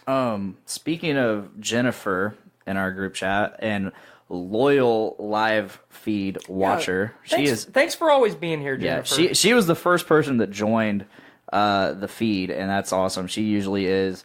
I've been working with Jennifer for 6 years now. And so she hates you since the beginning. It's been a very. Stop looking at me, Swan. Yeah, I always yell. I'll catch her we'll lock eyes from across the deck. But it's not like a good gaze. No, I'll just have it's just one of those things where you just happen to you both happen to look at the same place at the same time, and it happens to be each other. And I'll be like, "Stop staring at me, Swan!" Hell yeah. Yeah, but she's always usually the first person to watch our live feeds. She's always commenting. She is always inviting me to Horror Hound Convention, which is probably another convention we'll probably hit up. When is it? Or I'll at least hit up. I don't know. Jennifer, if you're still watching, 6 months ago. Hit it up in the chat because you seem to know when all of the Horror Hound events are. She goes to all of them. She goes to Indy, Columbus, Cincinnati. Cool. She goes to all of them. Yeah. She usually volunteers at them. In the next year, Blaine and I plan to hit a lot of these cons and conventions and whatnot. Travis asked if we tried the Wild Blue. Yeah, we tried the Wild Blue about 10 minutes ago. Yep. We did not care for it as much as you did. I enjoyed it, but I will not drink it further. Yes. It's not something. It was cool to taste. Jennifer says unique. March 23rd and through 25th for Horror Hound. And that's is that Indianapolis? I believe that's Indianapolis. Oh, that's Cincinnati? Okay. Miranda's on it. Where were you, Jennifer? Cool. Miranda needs to be mic'd up. She does. There's a mic right over there. I'm afraid. You don't have to come on camera. I'd rather be on camera than people listen to my voice. You have a nice voice. Yep. Anyway, so backtracking a little bit, my wife is terrified of making friends. And my wife and your girlfriend are trying to be friends, and I'm kind of intimidated by this. They've been trying for a while. Yep. Or at least, yeah. At least since that Saturday. And they're going ham with it. Oh yeah, and I'm very okay with it. I'm okay. I'm definitely okay with it, but it's intimidating because my wife doesn't try to be friends with anyone other than my kid. So Likeable person. she is. She makes friends with literally everyone. what about Cameron? Do I make friends with him? Yeah. Are you guys friends? We're friends, aren't we? Yeah, dude, we chill. Yeah, dude. Yeah, we chill. We kick it on the stoop. But no, now it's great that our SOs are friends because now we don't have to steal one another from the other. I kind of like stealing you, though. It has a nice thrill. It's got a nice thrill to it, you know. Yes. It's like 50 Shades when people get kidnapped. It's thrilling. Terrible fucking movie. But yeah, we'll have to see what's on our schedule as far as Horror Hound goes. I would like to check it out. You know, you told me a little bit about it, and you said you weren't super familiar with it, but what you've told me about it, I'm intrigued. And I like, you know, it's hard to take, or it's hard to beat a good day trip, so. That's me. Why? So. What the hell? Cameron! Why you gotta be like this? It's just a little Mimi, man. Kill yourself. I've heard it called Mimi, I've heard it called meme. Meme. PSA. That one. So PSA first before you go, Tyler. PSA. If you don't know how to say meme by now, that's M-E-M-E. Fuck off. It's not Mimi. It's not meme. It's meme. It's also not mem. It's not mem. It's meme. This is 2018. You should know this shit by now. I before E except after C. Learn your fucking vowels. Meme. Know your meme. Which is a game. Right. I played it. It was I played fun. you. I feel like it has like fucking 2010 Rage comic memes on it. Honestly, Oh, yeah, what is Trollface? Ha ha. It was kind of. You it know, was forever alone. Ha ha ha. It was pretty current. But Hey, hit me up on MSN Messenger and send me some. I loved MSN Messenger. Get me on that dial-up. Cameron, you're too young to know what MSN Messenger was. That was something I used in high school back in from 2005 till I think I used it until about 2009, 2010. I wasn't a messenger jockey, so I was. I used the hell out of MSN Messenger. I played sports and Yahoo. did stuff. I started with Yahoo Messenger, and I moved to MSN Messenger, and then I had AIM for a little while. So, back on track here. Yes. Cameron, you and I have talked about furries a lot the last couple weeks. Real quick, tell me about your high school experience with furry-like people. They're very common yet very rare. There is a. I'm Let intrigued. me plug in my Mysterious. phone real quick. All right, while he's doing that, so Okay, I plugged my phone in. Okay, basically, you would go into school, right? Everyone's normal. You have your cliques. You have your jocks who fucking eat a steak and toss a football. And you have your choir kids who are weak. and butt fuck. Yeah, and Weak. And then you have was like a your choir cool kid. kids, me of course. Then you have your weird kids. Now weird kids have come in a lot of various shapes and colors, but Did you say fairy shapes and colors? Because if you did, I really liked it. Sure. All right. Speech impediments are a serious thing, folks. Proceed with the chlorophyll. But yeah, they would. I mean, they obviously don't hang out together. It's like a bunch of small little cliques, it's kind of like an Animal Kingdom, and these are like the rodents and shit. Great tie-in to furries. I loved it. Yeah. Great. There's one very specific one that always held something very close to my heart because it would always make me laugh, and they weren't necessarily the furries. They were kind of furries, but they're like, if you go to school, you probably had at least one, but there's always going to be a kid who... Finish this little thought right here, but then explain what a furry is. Oh.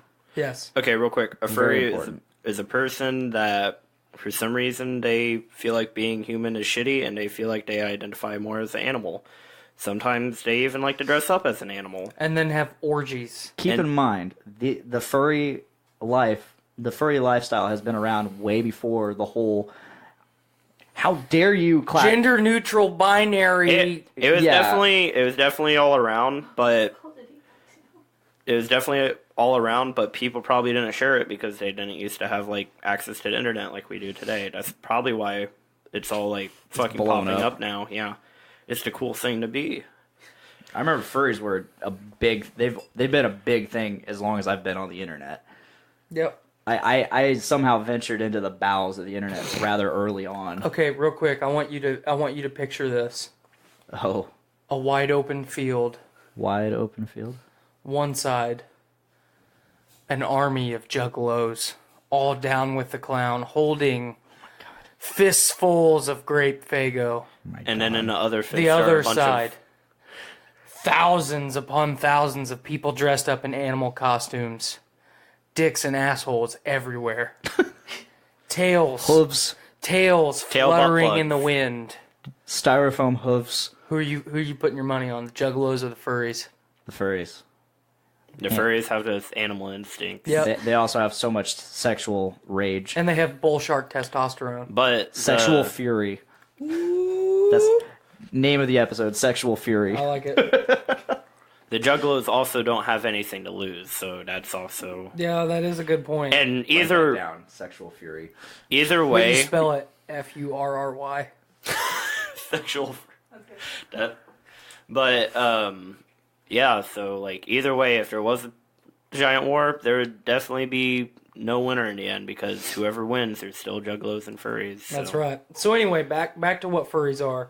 People who dress up in animal costumes, act out the whole actually being an animal. Yeah, they would... Normally ends up in orgies. Yeah.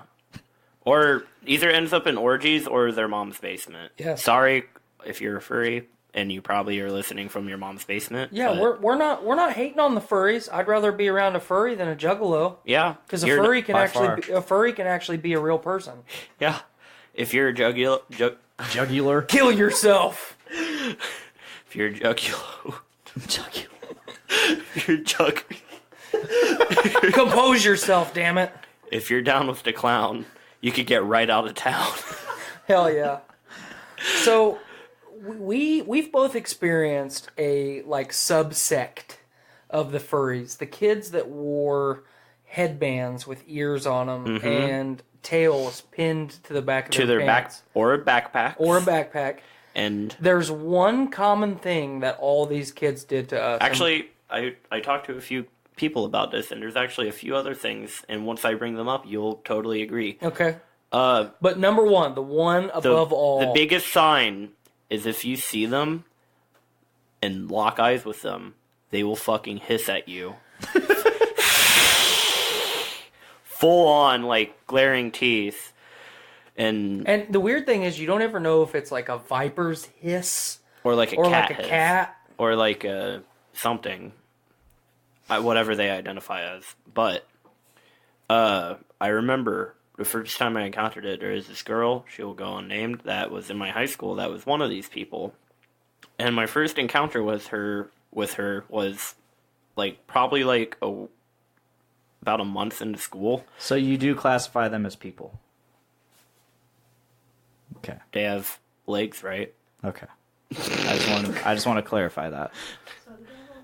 All it takes to Hey, be wait. There is a discrepancy. Juggalos have legs as well, and they are not people. Juggalos they just look like people. They're not people though. They are humanoid. I will give them that. Yep. What if there's a Juggalo furry? Oh fuck. Let's not even think about that. Let's continue. Let's not get down that rabbit hole. You're right. I don't want to go. It's probably in the rabbit hole, waiting, and planning. You poor Fago down it. Don't give it Fago after midnight. I kind of like that as an episode title too. I fucking love the Gremlins reference. No, I like started high school about a month in school. Fucking walked through the hallway. I was turning a corner. You know, like the stereotypical, like, oh, you'll turn a corner sharp and you'll bump into someone. Hold on, real quick. Google search, Juggalo furries fucking exist. Oh, Jesus fucking Christ. Miranda's got an image. I also have an image. Oh my God! It's the Hatchet Man. Axe Man. The Hatchet Man. No, not the Axe Man. Kinky. Axe God. Have we talked about Axe God on? We could bring him up later. Well, okay. Yeah. Cameron. Let me not interrupt him anymore. No, let's go. With your thing. Basically, I bumped into the girl, like, turning the corner in the hallway, and I was like, oh, sorry, and she just looked me in the eyes, hissed at me. She also raised up one arm like this. My first thought was, like, okay, please don't shoot me or something. There's a Facebook page. Oh, God. Oh. Guys, get this out of my sight. I'm done with that. But, I'm triggered as fuck right now. But yeah, there's... Hold on. I have a meme here. Juggafurs. God is dead. OG Juggalope. It's a juggalo, a female, a juggalette, all down with the clown, with like whiskers painted on, with like an antelope thing on her head. Look at it, Blaine. Look at it. Maybe okay, if you hold it close enough, maybe I can look at it indirectly and it'd be okay. Oh my God. Oh Jesus. God is dead. Oh my God.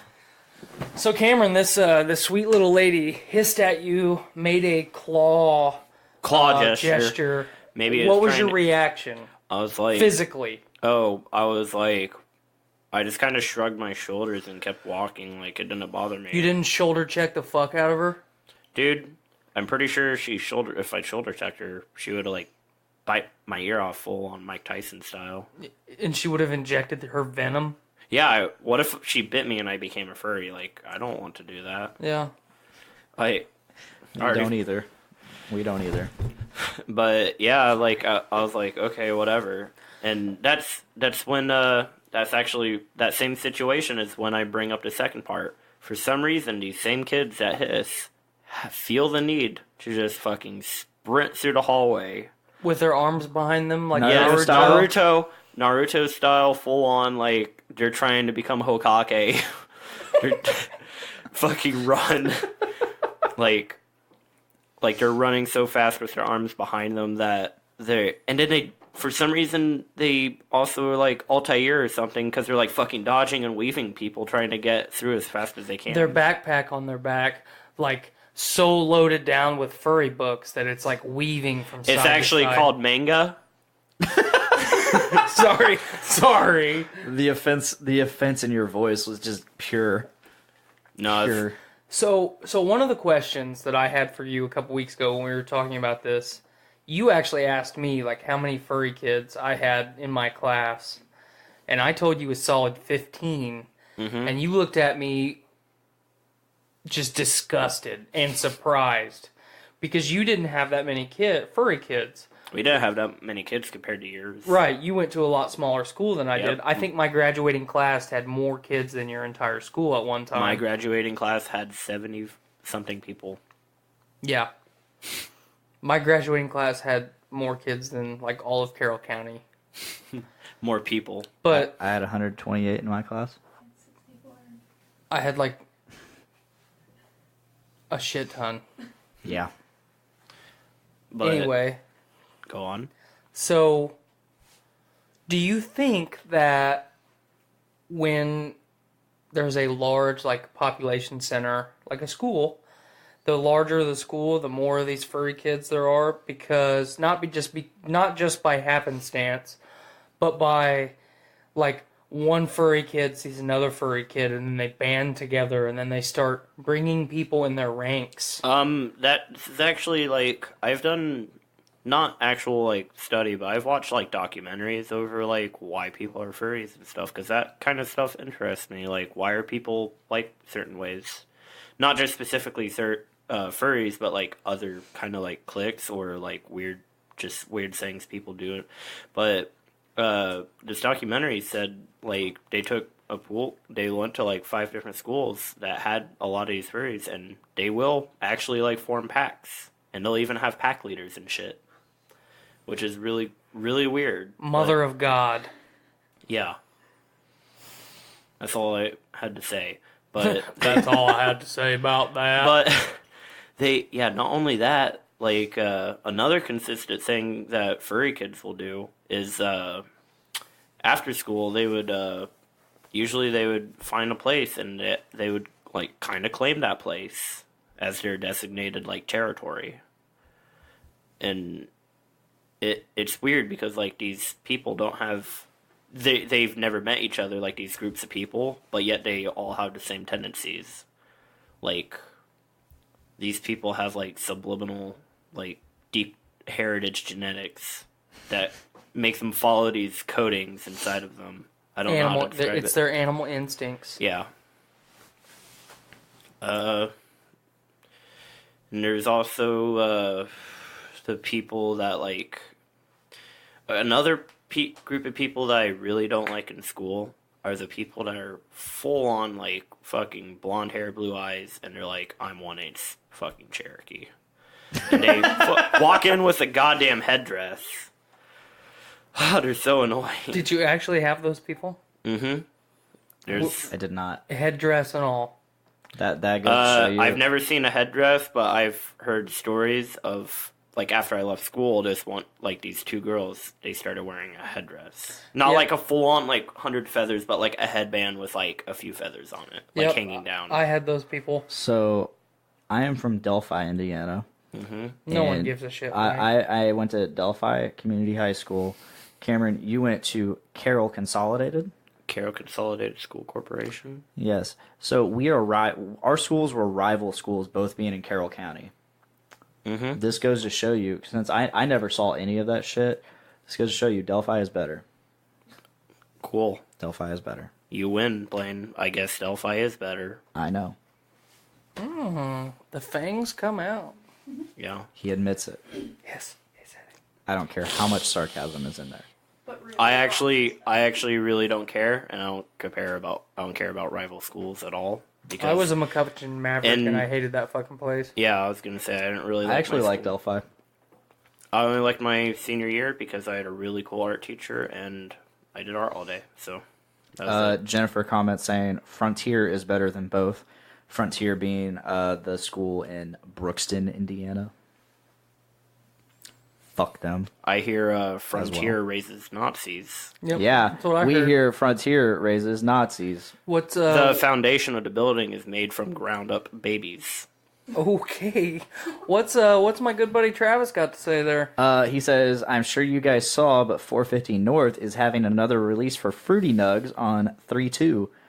That's March 2nd. Which we were discussing a little bit earlier about possibly, I think I said the Juicy Nugs, or it may have been Fruity Nugs. That's your phone. Yeah, I'll go ahead. You guys go keep talking. I'll look this up real quick. Anything you would like to discuss, Cameron? Because I've got a little bit more, but I didn't. This isn't. That topic was kind of over. Like, All there's right. nothing very important about. All right, here's one. I got a little bit of a rant while Blaine gets prepared. People getting stupid fucking tattoos. Just stupid fucking tattoos. Wait, I feel attacked. wait. And hold on. Hold on. I feel Stop. attacked. Stop. It's not like some may say your tattoos are stupid. I don't think They they're are. stupid. They're not stupid. They are. They are not Some stupid. of them are. Okay, you're stupid. But Yes. it's It's the whole fucking circle. People getting really stupid fucking tattoos and then not fucking taking care of them. Oh, yeah. Like, oh, I'm going to get a fucking dick tattooed on my arm, and then I'm not going to take care of it, and it's going to get infected. And then I have an infected dick on my arm. How fucking stupid are you? I'm getting right up in the fucking camera for this. Because this pisses me off. Tattoo artists, tell your fucking people how to take care of them. And if they don't listen, it's on them. Fucking people, do what your tattoo artists say. It's your fucking skin. We talked about this the other day. Stupid fucking tattoos. Are we gonna bring up what was the topic of this? Sure, go ahead. Your wife. Yeah. Got a tramp stamp. My wife got a tramp stamp. And it says, my name Jeff. It says, my name Jeff. No, it's actually a nice little hummingbird. It's actually a cool little tattoo, but a new tattoo shop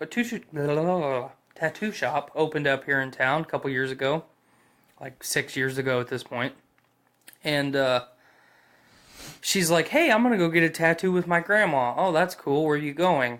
This tattoo shop that no one has ever heard of. Oh, they just opened. Don't go there. You know, don't do that. You go get tattoos where there is artists with a clientele and portfolios and experience, and not people who just got out of prison with a safety pin, a Bic lighter, and some fucking watercolor paint. You fucking go where someone is going to take care of you. And it's India Ink. I'm just fucking with you. Okay, thank you. But where people are going to fucking take care of you, because you can get fucking diseases that ruin your fucking body. Yeah. Don't be fucking stupid. So I tell my girlfriend at the time, who's now my wife, don't go there. They just opened. And I haven't heard good things. Oh, okay. So what does she do? She goes and gets a tattoo. The guy doesn't do a very good job. Then the guy doesn't tell her how to take care of it. So I tell her how to take care of it.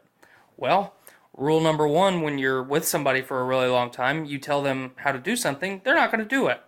So she doesn't take care of it. Now it looks like shit. Yep. Skylar, your tattoo looks like shit. Called out. Dumbass. Hey, that's my wife, you son of a bitch. Tyler's dumbass. Thank you. But yeah, I don't. Okay, so part of the reason this pisses me off so much is people live beyond their means, especially in the United States. Yes. People who shouldn't be spending money on tattoos and drugs and all the other stupid shit that we spend money on, they go spend lots of money on really shitty fucking tattoos. Mm-hmm. Don't take care of them. That makes them look even shittier, and then they complain about it. Yeah. This isn't me attacking my wife still. This is just people in general. Don't get fucking stupid tattoos. Don't do it. It makes my brain explode. My stupid tattoos have meaning attached to them, so they're not. So they're not stupid. But they are still pretty stupid. I got that boy, for Christ's sake. I might, in the future, potentially get a very stupid tattoo. Hey, look who just popped up in the fucking chat. What'd she say? She says, my other one looks nice. Yes, she does have a very nice tattoo on her shoulder. Remember those fucking coupons that, Spring brought in? Right? The little coupon things? I didn't like Spring, and I didn't interact with her. Well, Nate, he took the fucking Home Depot, buy 230, you get $50 off or something, and he put on my nipple. And I told him, hey, if you buy that tattoo, I'll get it tattooed on my ass or something. And he was like, I'll think about it, bro. Oh, you're going to get a peeler tattooed on your ass? Probably. You're a fucking retard. Why? Because you're going to get a peeler tattooed on your ass. It's like, okay, so I love Jackass. Always have. Yeah. Love Bam Margera. Love the whole cast. In Jackass, Bam Margera gets a dick farm branded on his ass. So not only do we have people getting stupid tattoos, but we also have people getting branded. Yes. I don't know if people like where the communication breakdown is in their upbringing, that taking a hot fucking iron and pressing it against your skin and imprinting that body on, or that image on your body with searing hot iron, and then not taking care of it, like, what is your body? How is your body going to react? Well, it's going to try and heal itself, and it's going to get infected. Yes. So don't fucking brand a dick farm on your ass. Don't tattoo a peeler on your ass. Don't get stupid tattoos. If you want to get a video game tattoo, do it. But make sure you go to somebody that does a good job. If you want to get a dick tattooed on your arm, do it. But go to somebody that's going to do a good job. Put a fucking big veiny triumphant bastard on there. Yes. Throw in the pubes and everything. But take fucking care of it. My former coworker and not so friend, but friend, Olivia, I sent her to Erica, my artist, for her first tattoo. What'd she get? She turned her nipples into hearts. That was her first tattoo. What's wrong with that? Nothing. She wanted to actually fix her nipples up because she also has fake tits. So they all taste the same. When they went in to, fake them up. I like your verbiage there. Very well thought out, sir. They tore the hell out of those nipples. All right. Apparently, I don't know. I haven't. I'm apparently the only person on the deck that hasn't seen them. Okay. Well, I'm okay. I'm very okay with that. All right. So she gets her nipples turned into hearts. She goes in for her second tattoo. What does she get? She gets a banana peel. It's a banana, but the peels, the sides being peeled down. Right. And what is underneath those peels? A dick. A dick. Hell yeah. That's what she got. That was her second tattoo. Dick tattoo. She actually got. I mean, and she is notorious for having like the largest dick pic collection. Right. Cameron, are you gonna get a dick tattoo? No. But you're gonna get a peeler tattooed on your ass. I don't actually know if I would get a peeler tattoo. The only thing I actually ever have planned is I want a kind of a sleeve where it will be like a band wrapping around my arm, and there will be all tribal trees coming up from it. Barbed wire. Well, actually, I was thinking of having a fucking barbed wire tattoos. I was thinking of having like a little, like having the trees, right, the tree roots coming from them forming like a weave or a braid, and then having like a little circle in the middle with Yggdrasil or the Tree of Life, and then have it, and then have it wrap around and then come to an end right here, and just have like kind of a cuff shape on my arm. And cool. I would have mirrored ones on both of them. I've drawn out like probably 6 or 7 variations of it, and it changes all the time, and I'm still thinking about what I want. I've been thinking about it for probably about 2.5 years now, and yeah, I always thought that would be really cool. The other tattoo I would really like would be on my back. I would want a kind of like a roaring bear. Okay. Yeah, and I hate bears. Bears probably hate you too. They hate everything. Honestly, yeah. They don't hate honey. Go on. They probably hate the bees though. Probably. I like that. Thank you. But I wanted I'm still thinking of what I wanted. It would be cool if I had a bear, but I didn't want lightning bolts coming out of its eye, but I wanted its eyes to have like a staticky aura. I thought that would look really cool. Or I kind of wanted to have a bear, but it has like back to like having video game tattoos. I think it would be cool to have a bear with the Solar Crest painted on its head. Right. I thought that would be really cool. Praise the fucking sun, yo. Yeah, I praise the fucking sun every day. Hell yeah. I'm surprised Nate Vanderwall hasn't hit you up for his tattoo idea, because he's been talking about it for a couple years now. He wants his first tattoo to be an Orbalus. A what? It's the snake wrapping around and eating its tail. Yeah. He wants that to be his first tattoo. Very detailed. Which is also Jormungandr. Mm-hmm. He wants that to be his first tattoo. The world tattoo. Serpent. Yes. In Norse mythology. Is that the one that he killed Thor, right? Yeah. Yeah.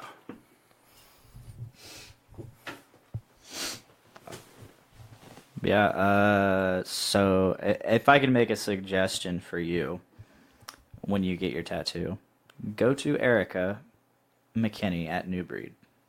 She's my actually, I will keep that in mind. There is also another artist. I can't remember what her name is. I have her on Facebook, but she, I think she was trained by like 3 of the people from that show. Well, guess who else is that show, Ink Master? I'm assuming. Yeah. Doesn't that guy also Saint like, Mark? yeah. Yes.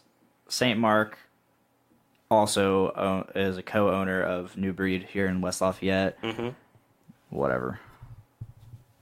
I will be contacting Erica very soon. To start one of my 2 sleeves. Awesome. Make sure you let her know that you know me. She'll treat you good. I mean, she'll treat you good regardless, but she'll treat you extra good if she knows I sent you or you know me. I'm gonna hide behind the dragon pad. I can't say she'll give you a discount, but you know, she'll treat you good. She's great. She's like, speaking of like tattooists that you know are professional. She's very professional. She keeps everything super clean. She'll throw on some fucking shows or something for you to watch while you're getting your tattoo, or she'll have a great conversation with you. She's really awesome. See, here's clean. Here's the thing. This is part of the reason I went on that rant. We a lot of us, especially, you know, tattoos are now getting to the point of where it's not a taboo thing. No, it's not. You know, it's awesome. not rebelling against your parents. It's art. It's you expressing yourself the way that you want to through somebody else's mind. Because, yeah, you can go to a tattooist and say, well, here is the exact image that I want. But a lot of people go and they're like, well, here's my idea. Yeah. I want you to make this idea real. And then it's your idea, but it's their representation of your idea. So it's like getting a canvas and somebody painting it and putting it up on your wall. But it's, you know, your skin is a canvas. It is. So you get a tattoo and then you build this rapport with your tattooist, and you'll have these people for as long as they're in business. You take care of them, they take care of you. We have so many instances in our life where we deal with shit business people. Mm-hmm. We deal with it every day, whether it's the fucking cashier at McDonald's or the highest CEO in the U.S. Make connections and get to know people and build your fucking repertoire of fucking people. Repertoire isn't the word I wanted to use, but that's what popped into my head. It's completely fitting. People are a resource just as much as, you know, the tools in your toolbox. They are like, you can use people, and I mean that in a good way, not in a like that kind of sounded sociopathic. But you know, I know what you meant. You have connections. You know? And it's like, you know, you always get the person that does all the shit that I just said, but then they're like, well, how much is this full, you know, like 7-session full back tattoo going to cost me? About $55? No, don't fucking cheap out on tattoos. Don't be fucking stupid. Which is, it's funny you say that, because like the last like 4 tattoos I've gotten have all been on like half off day at New Breed, but I know that's different though. I know Erica's going to give me a good product. Right. Half off is when a shop runs like a half off deal, like New Breed does a lot. That's really cool, because obviously, you know, they're losing out on money a little bit, still providing the same quality of service. It's not me going to somebody's kitchen and paying $50 for a tattoo, which I did, and I have a cool one. But anyway, point is, Erica does an awesome job. Go to her. New Breed, West Lafayette. Erica McKinney. Shout out also. Hell yeah. Jennifer commented, because I sent her to Erica for her last tattoo, and she goes, I watched Breaking Bad while she did my tattoo. See? She's got a TV in there. It's got it's a Roku TV. I think. Or it has Amazon. I don't know. It's cool. Constantly. I watched Pop Star, Never Stop, Never Stopping in there. I need to go back and watch that whole thing. You finish it. Andy Samberg is fucking hilarious. There was this a mockumentary I can't remember what it was called. I feel like I've brought it up before, but this mockumentary on like this the like 1980 whatever Tour de France. Oh, it's called Tour de Pharmacy, and it was about how like steroid abuse was like so prevalent during that period of bike racing, and so it followed like all these different hotshot racers, bike racers, and had the cast was just awesome. It had John Cena, who so it had the people back in the day from the film, and then they were interviewing their current selves. So John Cena's current day was Dolph Lundgren. Hell yeah! And it was just absolute hilarity. It's only 50 minutes long. What'd you say it was called again? Tour de Pharmacy. All right. If you can, look it up. Find some way to watch it. I watched it on HBO, but fucking hilarious. Hell yeah. If I got a tattoo at that lady, I would bring in this copy of The Room.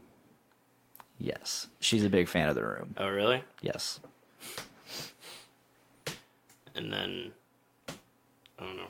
I don't even know what shake the mic. No, I don't even know what tattoo I would start out with, though.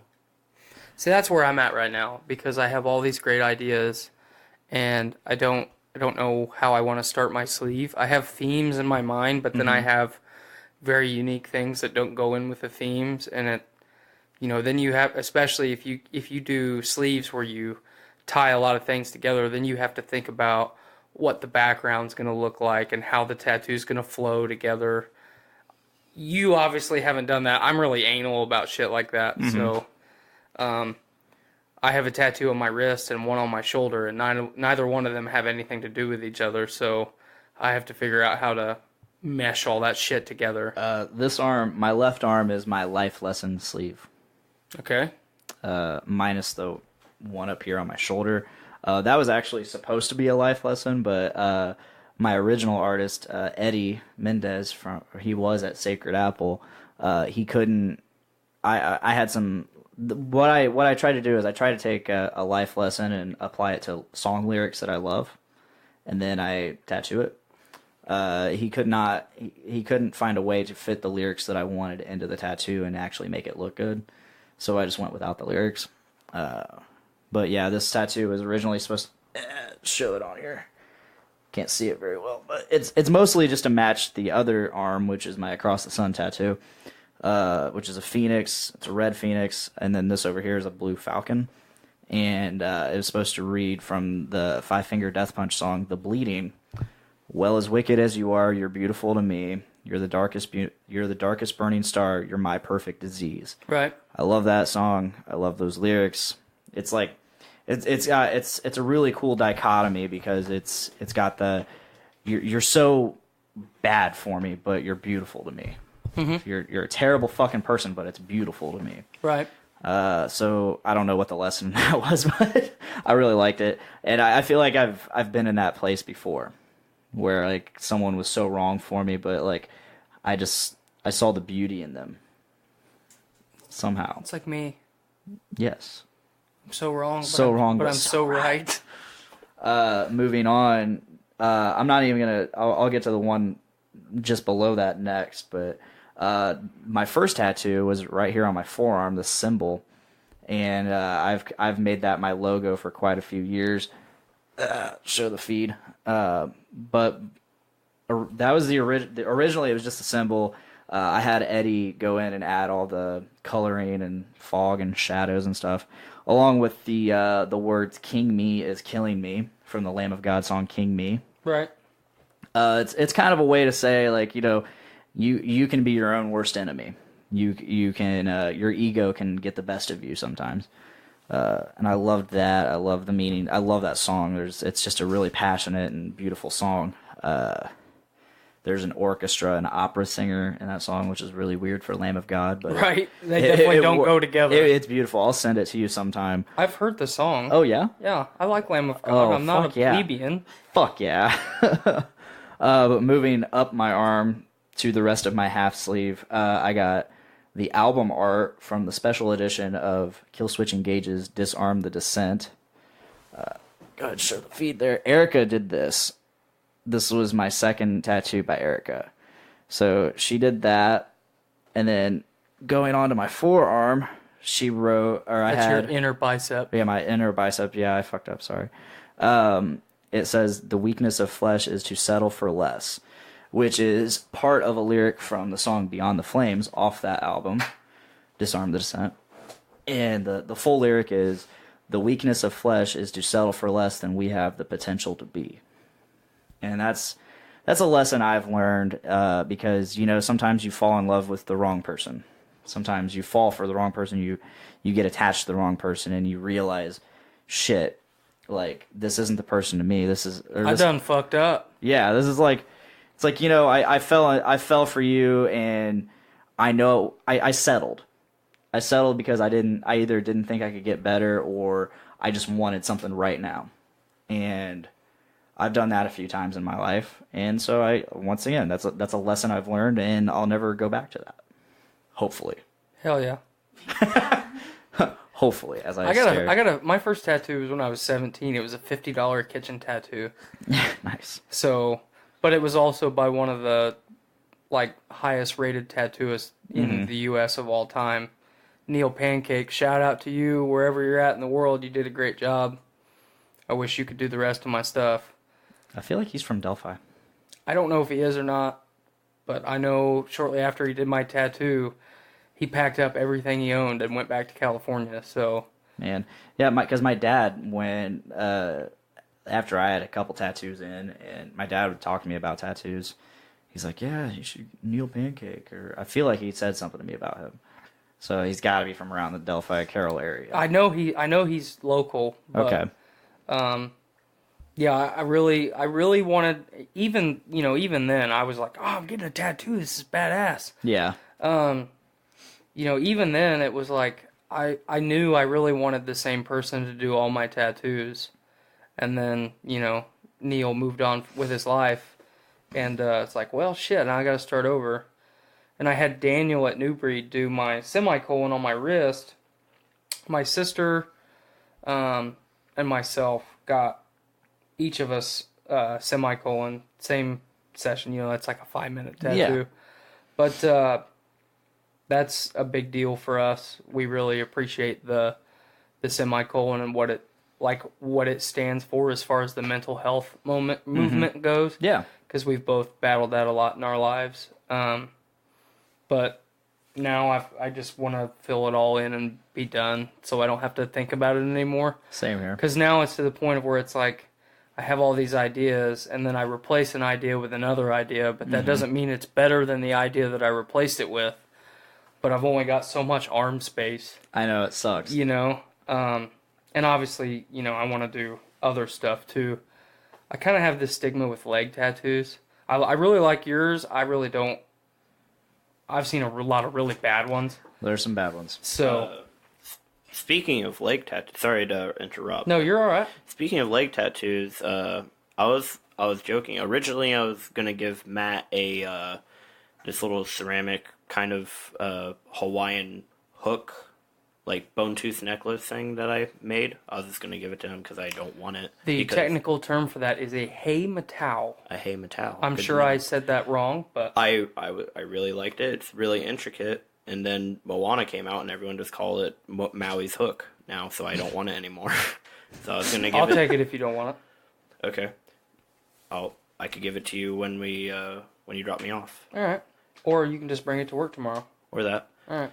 But also, I was telling Matt I was gonna get him a necklace as like a joke for his thing, but he was talking. Now you can give him a pearl necklace. Which is actually anal beads. I thought that's when you like come on their neck. Yeah, I was going for that. I was saying an actual necklace that doubles as anal beads. Oh, okay. Do both. But yeah, I guess like he was talking. He's earned it. He deserves it.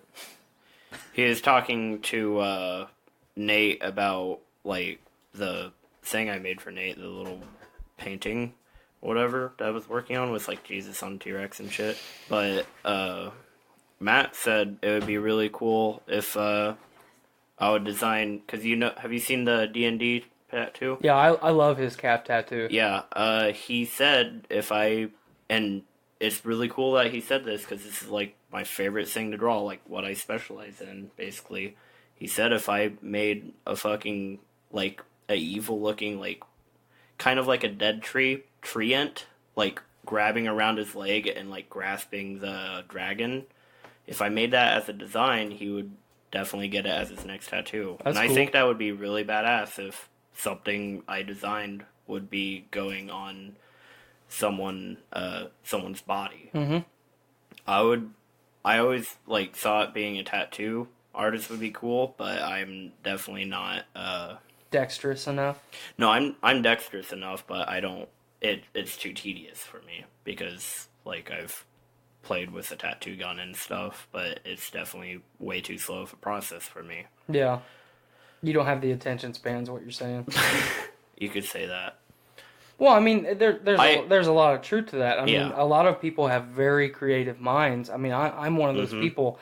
I can design, I have an incredible imagination, but I have no artistic talent. And I know for a fact, even if I did have artistic talent, I would sit down to design something and actually, create what I've designed in my mind, and I would lose interest almost as soon as I started. Mm-hmm. So I've had, there was a point where I did a lot of charcoal stuff in school, and I only finished like 3 of them out of like probably like 25. And I've made some really, really, really awesome half drawings, and my art teacher was like, he was almost mad that I wasn't finishing them because, like, he was like, this is stuff that was in your portfolio, you would get a free ride through college and shit. Right. Like, I had a really cool kind of like grotesque old man who was putting his arm through his head, and the fingers were going through the back of his head and like peeling his skin off, and and it looked really good because, like, he had this old nasty skin, but underneath was like light coming out from him. That's cool. But I never finished it. I basically got it half colored in, and like I got the whole man shaded and stuff, but the background was gonna be kind of like a woods and shit, and I never finished it. And it's probably, I think it's actually still in the art room in that little, like, because I kind of had my own little area with like these shelves and shit, and I put my shit on the top shelf because I was tall enough to keep the reach out of other kids that like to grab shit and drop them. But yeah, I did a lot of stuff like that I never finished, but I did finish a lot of stuff like sculpting and stuff. I really like sculpting with clay, and I finished that all the time. It's just something about, like, just the fact I'm basically holding, like, liquid rock and I could form it into anything I want made me feel really good. Right. And the fact that it is, like, basically ground up rock, it makes it feel like a natural process. Like, it's something from the earth that I'm, like, creating into something when, like paint and acrylic paint and stuff is still technically, like, natural but it's still like oil and plastic and stuff like that. It's man-made. Yeah, but this is just like ground up rock, and it feels like I'm pulling something from the earth. Well, it's something tactile. You can actually feel it. You're not just looking at it. That's another thing. Like I like people could do like intricate stuff with painting and like paint stuff looking like it's coming at you when it's a flat image, but I really like working in the 3D space. There's a lot of different things I like working with. The only problem was I also really liked experimenting with the limits of clay and what clay can and can't do. So I blew up a lot of projects in the kiln when we would fire them, and I've also destroyed a lot of other people's projects because my projects would blow up and cause theirs to blow up. Right. But my art teacher, he's such a cool guy. He let me, because I would make so many projects, he would let me have my own firings because I could almost fill the kiln. Yeah. Well, that's cool. Yeah.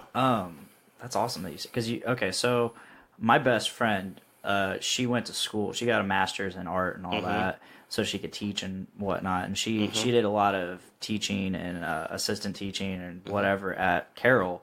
And she did a lot of work with 3D art. And so I wish like, I wish you knew who she was, because I don't know if she worked with high school or middle school. I can't remember where she... Does she work there now? Or? I don't know. I don't know what she's doing in that area right now, because I haven't been much Does she have red hair? Yes. Nicole Ingalls or Brubaker. I think I know her. I think she might be an art teacher now, because my teacher left.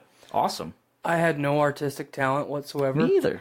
I know I've been really good at design, but like I can't draw. I can design, I can write, but I can't draw a stick figure. But I did have a really hot art teacher in high school. Yeah. What was her name? Nicole Brubaker or Ingalls. Probably Ingalls. That's her married name now. Yeah, it is. Good friend of Tyler and I's, Carl Ingalls. Better friend of yours, more of acquaintance for me. Yeah. But Carl's a cool dude. Carl's the best. Hopefully, future guest on the show. I really want to get him on here. Being a new father and living in Florida now, and on top of that, working full time, and just having a life. It's hard to get him on here, but I understand that. But I really hope to have him on there, because he is quite the character. Yeah, Carl's really cool. If you want, I can just bring her up. Yeah, that would be a lot. Yeah, it would have been a lot faster. Yeah, I didn't know he was looking Me for trying to find this person on Facebook, and So I probably can't even spell her name. Is there anything you would like to talk about before we wrap this up, Cameron? This is dangerous. This is a dangerous question. Yeah, because there's a lot of dangerous answers I could give right now. I know. You know one that's probably on the top of my head. Go ahead. My 50 Shades of Grey story. Yeah, she's the art teacher. Oh, awesome. Yeah. Glad we both know her. She's been my best friend for well over 10 years now. So Cameron has been doing a little... I basically got out of high school and I got on Tinder and turned into a monster. Not like... He's not kidnapping people with chloroform and wearing their skin. That's not what he's saying. I guess the best way to describe it would be... A sexual deviant? I was going to say sexual awakening, but that also works. Is this your sexual renaissance? You're discovering all these new things? This is your sexual revolution? Yes. Sexpocalypse? Yeah, basically I started using Tinder, and it was really easy to just get matches. Like, I remember Blaine talking about it. I had the hardest time getting matches. I just go till I run out of likes, and then I would be like, okay, I'm done for today. Fucking all in a day's work, dust the shoulder off. If and I see move someone on. that looks fucking juicy, I'd fucking super like that shit. I actually paid for Tinder at one point. I did too. So I could get more super likes, and the reverse. Dude, the reverse is good, because I made some regrets where some people were so ugly that I was like, no, I want my like back. He showed me. I want my like back. He showed me one that was actually a lady boy. Oh, juicy. But yeah, juicy. Basically, I started like just feeling around. I'm within a week I matched with like probably 3 random girls. One of them was like very average looking. 2 of them were pretty decent looking. Nothing special though. I'm vegan. But yeah, like at first I didn't know like what would be a good icebreaker. So the one mistake I learned that people did not do on Tinder is to start off with hey, because that's literally 100% of guys. If you were a fruit, you'd be a pineapple. I actually used that one. Nice. If you were a vegetable, you'd be a cucumber. But yeah, like let me go on Tinder right now. While you're doing that, I'm a big fan of hey, I like your tits. that kind of ties in with what I was about to say. So long ago, when I first joined Tinder, my roommate and now keyboard commander Andy, he was also on Tinder, and he said the best way to get a guaranteed message back, and he said I have tried this and it works. Myself and our friend Ethan have tried this and it works 100% of the time. He said, what you message them, you say, "Hey, I like your face." Oh my, that's something that's literally the first thing one of my exes said to me, actually. Her name I is like Sam. the parts of your face that has skin on it. Can I have that skin? Oh shit. But yeah, like I would get bored, and I'm not saying like I'm super attractive, but like I got to a point where I had like the most matches I ever had were like I think like 60 something at one time. And I would just go through and I'd look at their profile and say something fucking random to them. Like this girl, for instance. It's not even like anything super even funny or original. It was just something stupid. Like this girl, I just was fucking like, "Oh, hi, Mark." And then she replied with, "What?" And I'm like, "Oh, it's just a movie reference." And then we started talking, and that was cool. And then There's one specific one that we started this conversation to talk about. And she's extra thickness. Like 2 all beef patties, special sauce, lettuce, cheese, onion, pickles on a sesame seed bun. Actually, funny enough, I did super like this girl, but she messaged me first. Well, tell us about it. Basically, I was just chilling in my apartment. Down in the hood? Down in the hood. Actually, funny enough, I've kind of, kind of similar, like, part of this, but not part of this. I started talking to this girl, right? But before that, there was another girl that I was, like, talking to that, like, I was gonna start hanging out with her. But I matched with this girl and talked with this girl a lot, and I kind of ghosted that girl. And I told you that it was stupid to drive a long way. No, not her. This is even after that. Yeah, this was... Did I show you the girl with, like, the funny nose? No. Here, I got you. But go on about the one that you ghosted the other one for. I didn't really ghost her. Like, we were just... I talked to her. Like, I honestly talked to her. I was... Alright, you pseudo-ghosted her. Let's hear about this new girl. Oh. New girl. I super liked her. She replied... She was like, "Hi," and she sent a smiley face. So I was talking to her. Emojis is like instant. Yeah. You're in. She wants it. She sends an emoji. She's putting out. You gonna take that dick? You gonna take it? You gonna get all that dick? Yeah, she said hi. And Terrible movie. She said hi, but I have like I don't have notifications from Snapchat. So I opened it up, and I opened it up the day after Valentine's Day, and I replied with, "Oh shit, happy late Valentine's Day." And then yeah, we just started talking about random shit. A greatest idea for a first date: invite them and be like, "Hey, you want to go to Goodwill with me?" Right? I've never been denied a Goodwill date. Fact. My very first Tinder date was on Valentine's Day. Oh shit. We went to IHOP, which I just happened to... I was living at the Doom Room at the time, which is not even 2 minutes away from IHOP, so... Right. It was very convenient. Fun fact about my life. Basically, we were just talking and, like, random stuff, like, oh, like, I told her, like, hey, we could hang out sometime and fucking go to Cold Stone and get ice cream and something stupid like that, and then we could go to Goodwill and hang out. And she was like, "That's a good idea." And she was like, "So, Does she have lockjaw? I don't know." Did she get tetanus?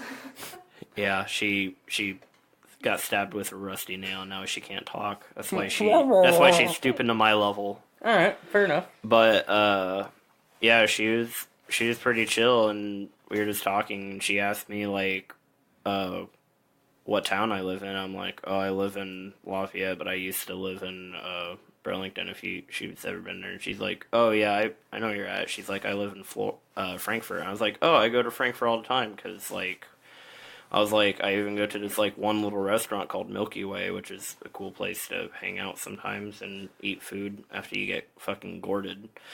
And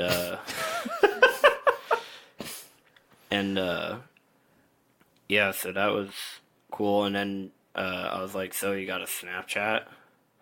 Because I always say, hey, you got a Snapchat, because talking on Tinder kind of sucks ass. Yes.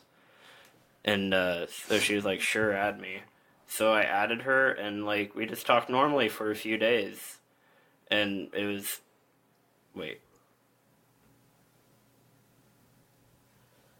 Bueller? Okay, never mind. Basically... Yeah, we got Tinder, we were talking about random things. I showed her, like, she likes art and stuff, so I showed her, like, some of my, some of the shit I made in ceramics, and she thought it was really cool, and she showed me some stuff. We just talked normally, like, I was like, oh, she's hot, but I really don't have much intention to, meet up with her. But then, there's a fateful night that I decided to hang out, with, Nate. Thank you.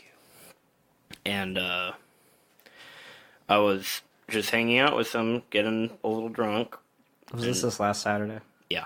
Yeah, he was getting crunk. Is this when you tried to deadlift a car? I never actually tried to deadlift a car. He was getting turned. Okay, so today, I asked him if he wanted to be on the show today. He's like, I don't know, my back hurts. It still fucking hurts. I'm like... What the I was like, it's okay, I'll get you a real chair this time. Yeah. And then he called it. He's like, what, a wooden chair from the fucking kitchen? I'm like, yes, exactly, actually. I was like, what the fuck did you try to do? Deadlift a car, like, with improper form? And I just fucking leaned over, like... leg straight, fucking back bent over. But yeah, I went to Nate's house. I had a lot of fun, played some beer pong, talked to some random people, mostly just try and drink as much alcohol as I can. And yeah, eventually it got to the point where for some reason there was like a little crawl space like underneath, near, like he has a basement, but then there's a crawl space attached to it, and for some reason I was obsessed with like living in there like a hobbit or something. I don't know why, but looking back on it makes me laugh. Basically, I got really drunk, and I went home, and I was talking to this girl normally, and I'm still scrolling up because for some reason she saved all of our chat so far. She wanted to use it again. I'm still... Oh, wait, this is where it's starting. Yep. Are you going to read the whole thing? Maybe. We don't have time for that. Aw. I'm putting my foot down. We're past the 2-hour mark. Okay. Basically, I was like... You can read some of it. Okay, we were talking about meeting, and for some reason I was kind of feeling horny, so I was like... Show me your carrots! No, I was like... Are you Randy? Oh, you Randy. And I said... I still am scrolling up. What the fuck? This is... Drunk happens. No, this isn't even drunk. Like, this is us talking for the past week. For some reason, she saved all of it. She shaved? She did shave. I'm glad. Happy for you. And it ended up like we were starting to flirt around and shit. And it started as like, oh, the things I want to do to you. Ah. That's what I said. The things. Yeah, and then... All the things that they want to do. It kind of sounds weird out of context, but there was good context to it. But there was good context. But she was like, oh, elaborate. Possible alternative title. Good context. She, No! God fucking damn it.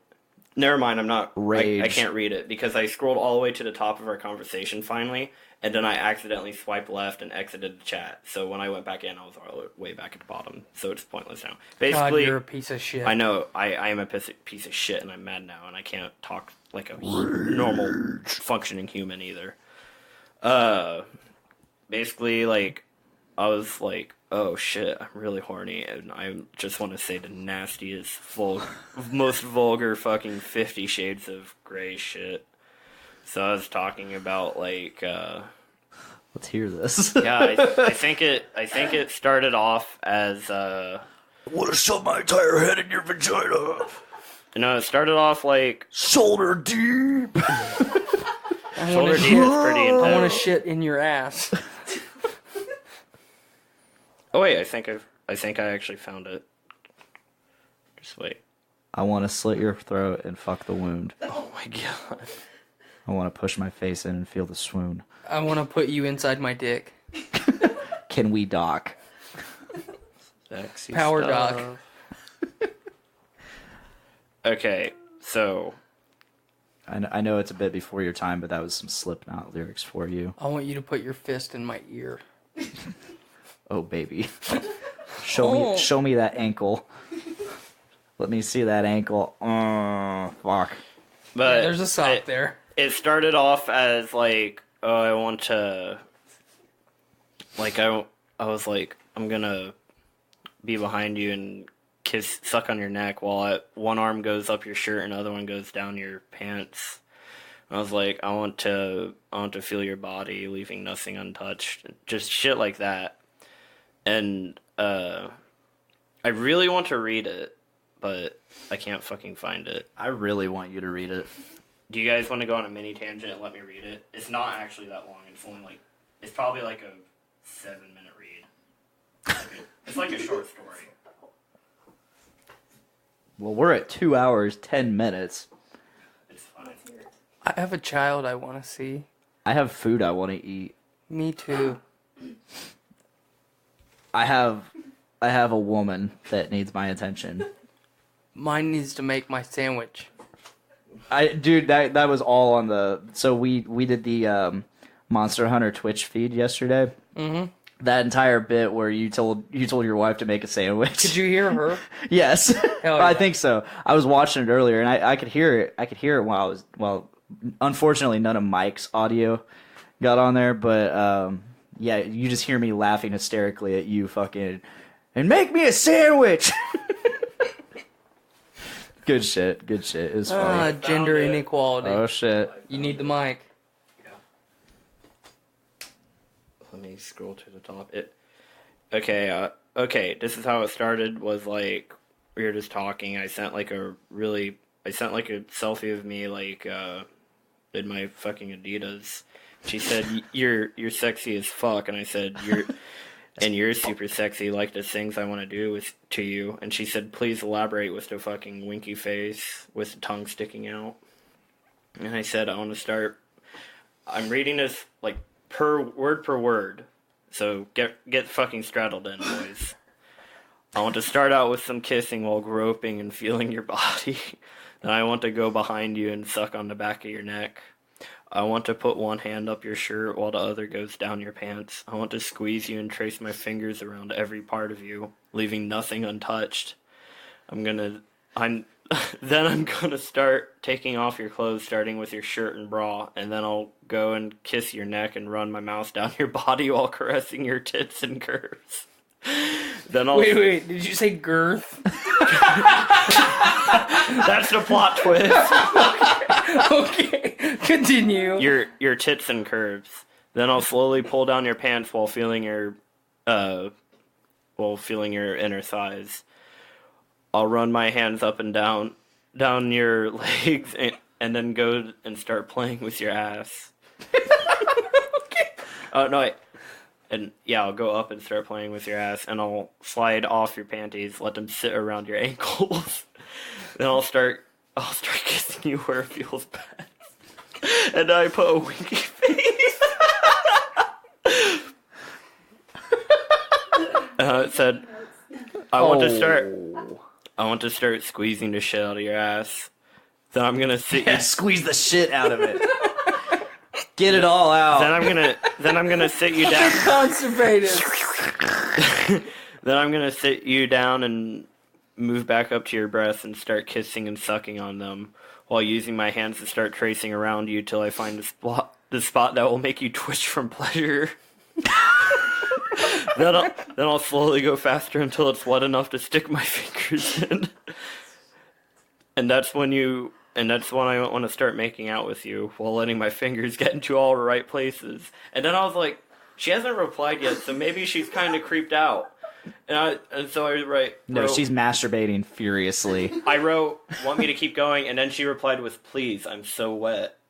And I put okay and put the little fucking devil emoji. Oh, you animal. And then she said, I'm touching myself, and I said, keep doing that, it's hot. And then she said, yes, sir. You were doing so well, like, talking so dirty, and then you're like, keep doing that. It was like, so fucking... She did reply with yes, sir, though. Yeah. Oh. I like to... It gave me the fucking power. I got a power trip, dude. That's not how I imagine it. I imagine it just like as a sharp command. Do it. Do it.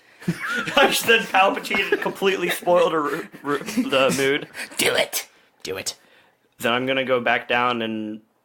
Oh my god. This is cringy to reread. How do you think I felt when I read it the other day, you sadistic fuck? Then I'm gonna go back down and full on eat you out like the savage person I am, being really sloppy. And then I want to turn you over doggy style and continue eating. I'm gonna give you the floppy devitt. Oh. She replied with fuck yes. And then I said, that's when I'm gonna start smacking your ass. It's gonna be sharp and pleasurable. then I'm gonna pull you up so you can start returning the favor on me. And both of us will go at it like beasts. Then when you're ready, I want to lay you down and lift up your legs and start prodding your soaking wet pussy with my tip, letting them rub together. Then I'll slowly slide in and start kissing your body, tits, neck, face. I want to stick my tongue in your mouth. Then I'm going to slowly increase speed and put it in a little bit at a time. I want to keep it at a steady 3 inches for a bit. That was my favorite part. Like, he's got like one of those fucking, like a protractor out, and he's like, I got 3 inches. I got a rhombus. Oh my... What? Jennifer's still here. Thanks for always staying with us, Jennifer. Yeah, thank you so much, Jennifer. You're the real MVP. Oh. What did she say? She says the chick smacked her head. Then I want to start going faster and deeper, letting my shaft grind against your G-spot.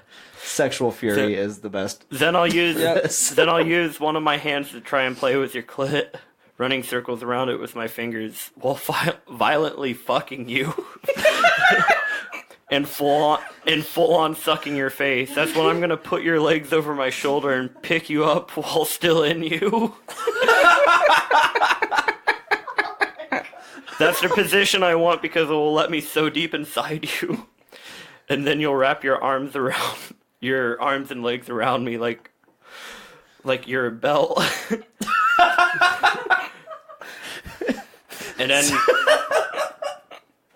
And then I said I'll wrap my arms around your body like a big sexy hug and brace you against a wall and go to fucking town on you. Both of us will be moaning so loud and it won't even matter because if the others hear, because it's just about you and me in that moment. That's sweet. He goes like super high, like super sensual, and then beast. Straight back to ravaging. Yep.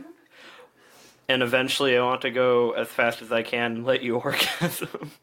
Having your eyes roll back and your mind just fades till you can't even think about anything except me being inside of you and caressing your body. And then I finally get in some super slow hard throws before finally letting out... Okay. I'll let in some super slow thrusts before finally letting them get super slow and then give you one big thrust that will make me orgasm too, and then both of us can share in this special moment. Then she replied with, you don't understand how bad I want you to fuck me right now. You get me so wet. And then I said, I'll then sit you down on top of me and we'll just embrace each other and cuddle even though we're sitting in a mess. and slowly kiss and hug each other. And we'll be like that for a while, and then we'll probably take a shower. And then I was like, well, afterwards we'll probably get something to eat, and then come home, and then do it all over again. And I put a little fucking winking face. And then the reason we haven't met up right now is because she's recovering from the flu, and she has like a little bit of pneumonia. You right said now. recovering, and I thought from this. Oh, probably. What's our update from Jennifer in the chat? Jennifer says, work's going to be so awkward tomorrow. How do you Jennifer? How do you think we feel, Jennifer? Jennifer is on Beeline. Oh. Go ahead. She's been training on our line. Oh. She the curly-haired girl? No. Oh. Yeah, she said if I don't get better soon, you're going to make me go crazy. And I said, oh, the crazier the better. It will make everything that much more wilder or intimate and intense. And then I was like, I should be a writer, LOL. And she said, no, yeah, literally, that's the hottest story I've ever been told. And then I said, it's going to be better when it comes true. Maybe I'll think of more things to do to you in the next few days. And she said, yes, please, I want you to come have me. And then we said some other shit. And then she replied with, so, do you want to see my wet pussy? And I was like, fuck yeah. So fuck yeah! I literally said, fuck yeah. So she sent a video of her fucking fingering herself, and it looked really good. The proper term is diddling. Diddling. Flicking the bean. Diddling. Fucking tossing her salad. So, I'm sorry, Tyler, but my first response was, want to see my dick. And so... Want to see my dick! Cameron, I've talked to you about this. I know. You don't send dick pics. She said yes, please. So, I sent one. And we're on Snapchat. It will notify you if you screenshot it. Neither of us screenshotted it, so it doesn't exist anymore. So Actually, it does except exist. to Snapchat.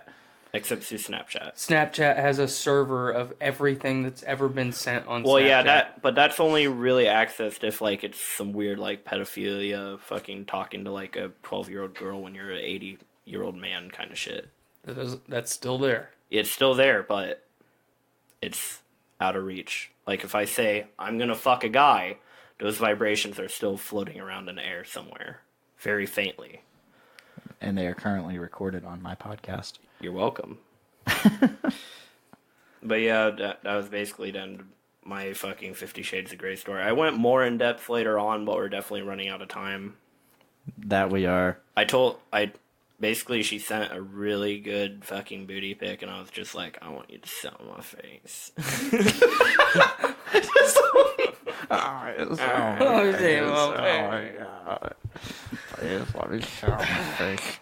But yeah, that was it, and now we ended up talking. Now we're in love. No.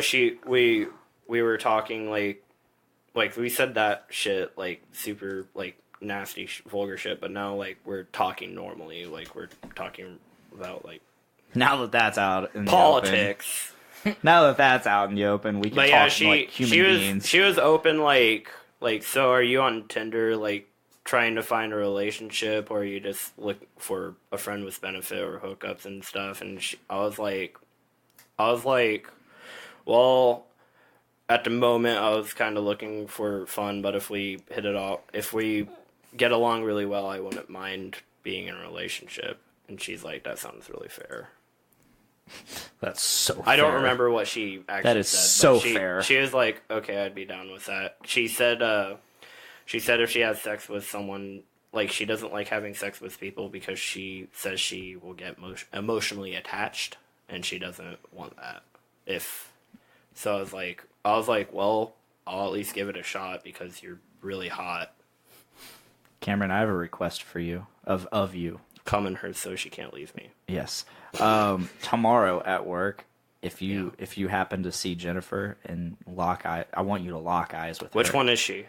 The only other chick on Beeline. Black-haired? Yeah.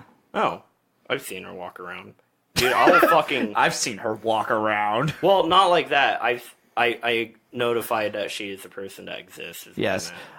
I want you to lock eyes with her and just I'll just go, smile. Hey, Jennifer, remember me? Great first impression, am I right?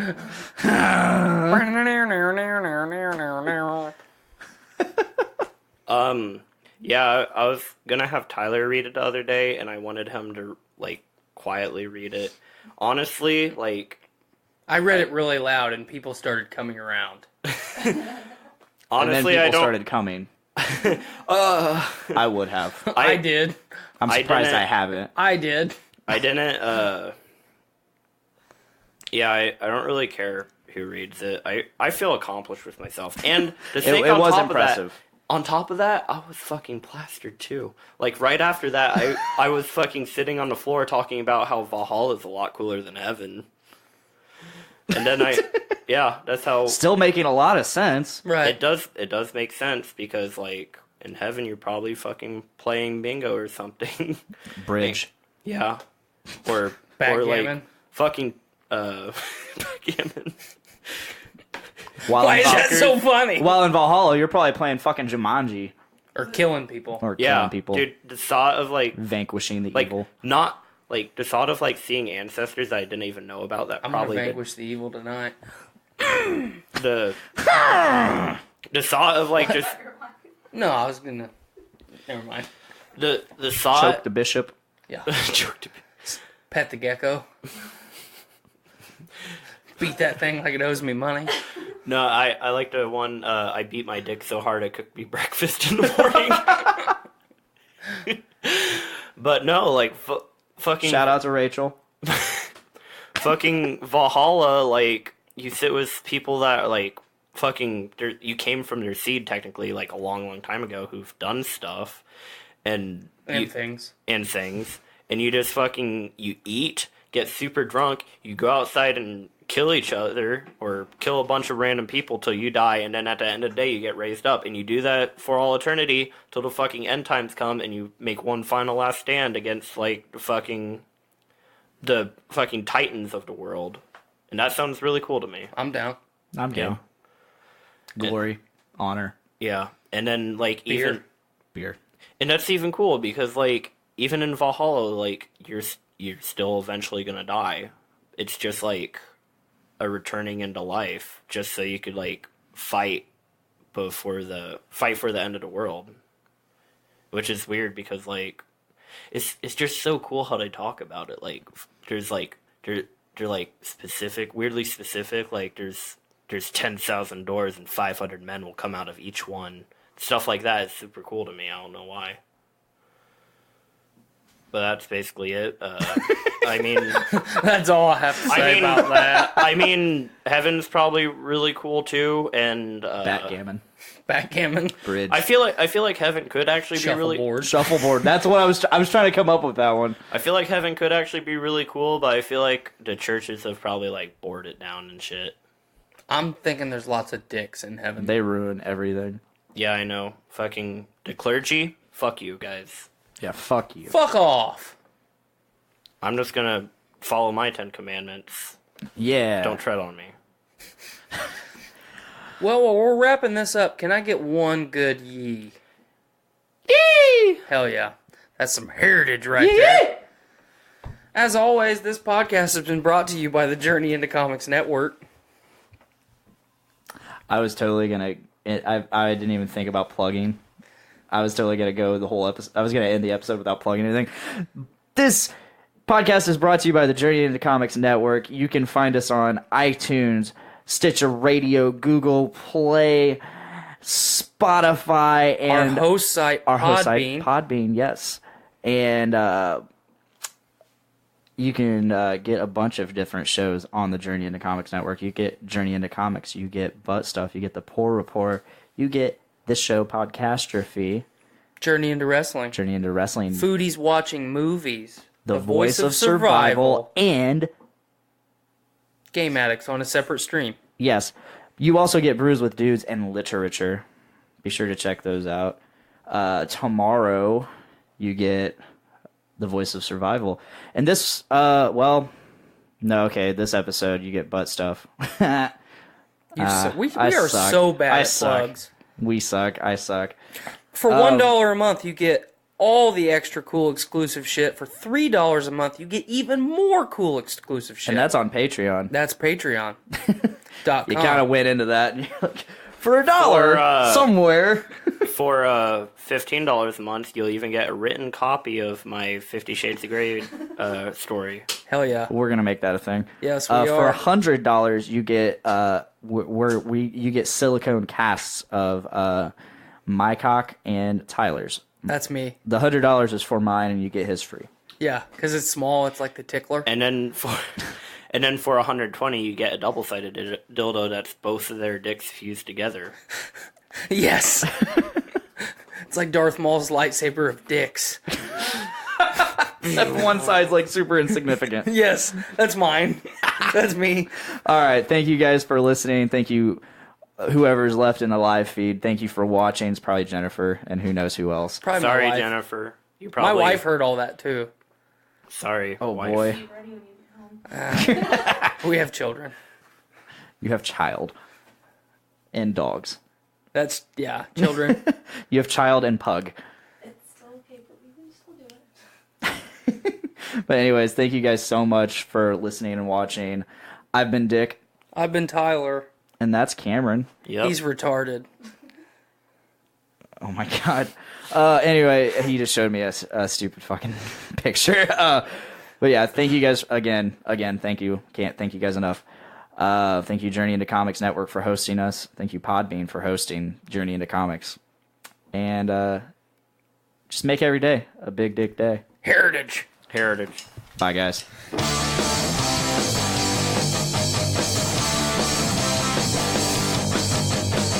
Woke up this morning with my dick in my hand. Girl is to the right of me, just like I planned. It's gonna be a big dick day. It's gonna be a big dick day. It's gonna be a big dick day. It's gonna be a big dick day.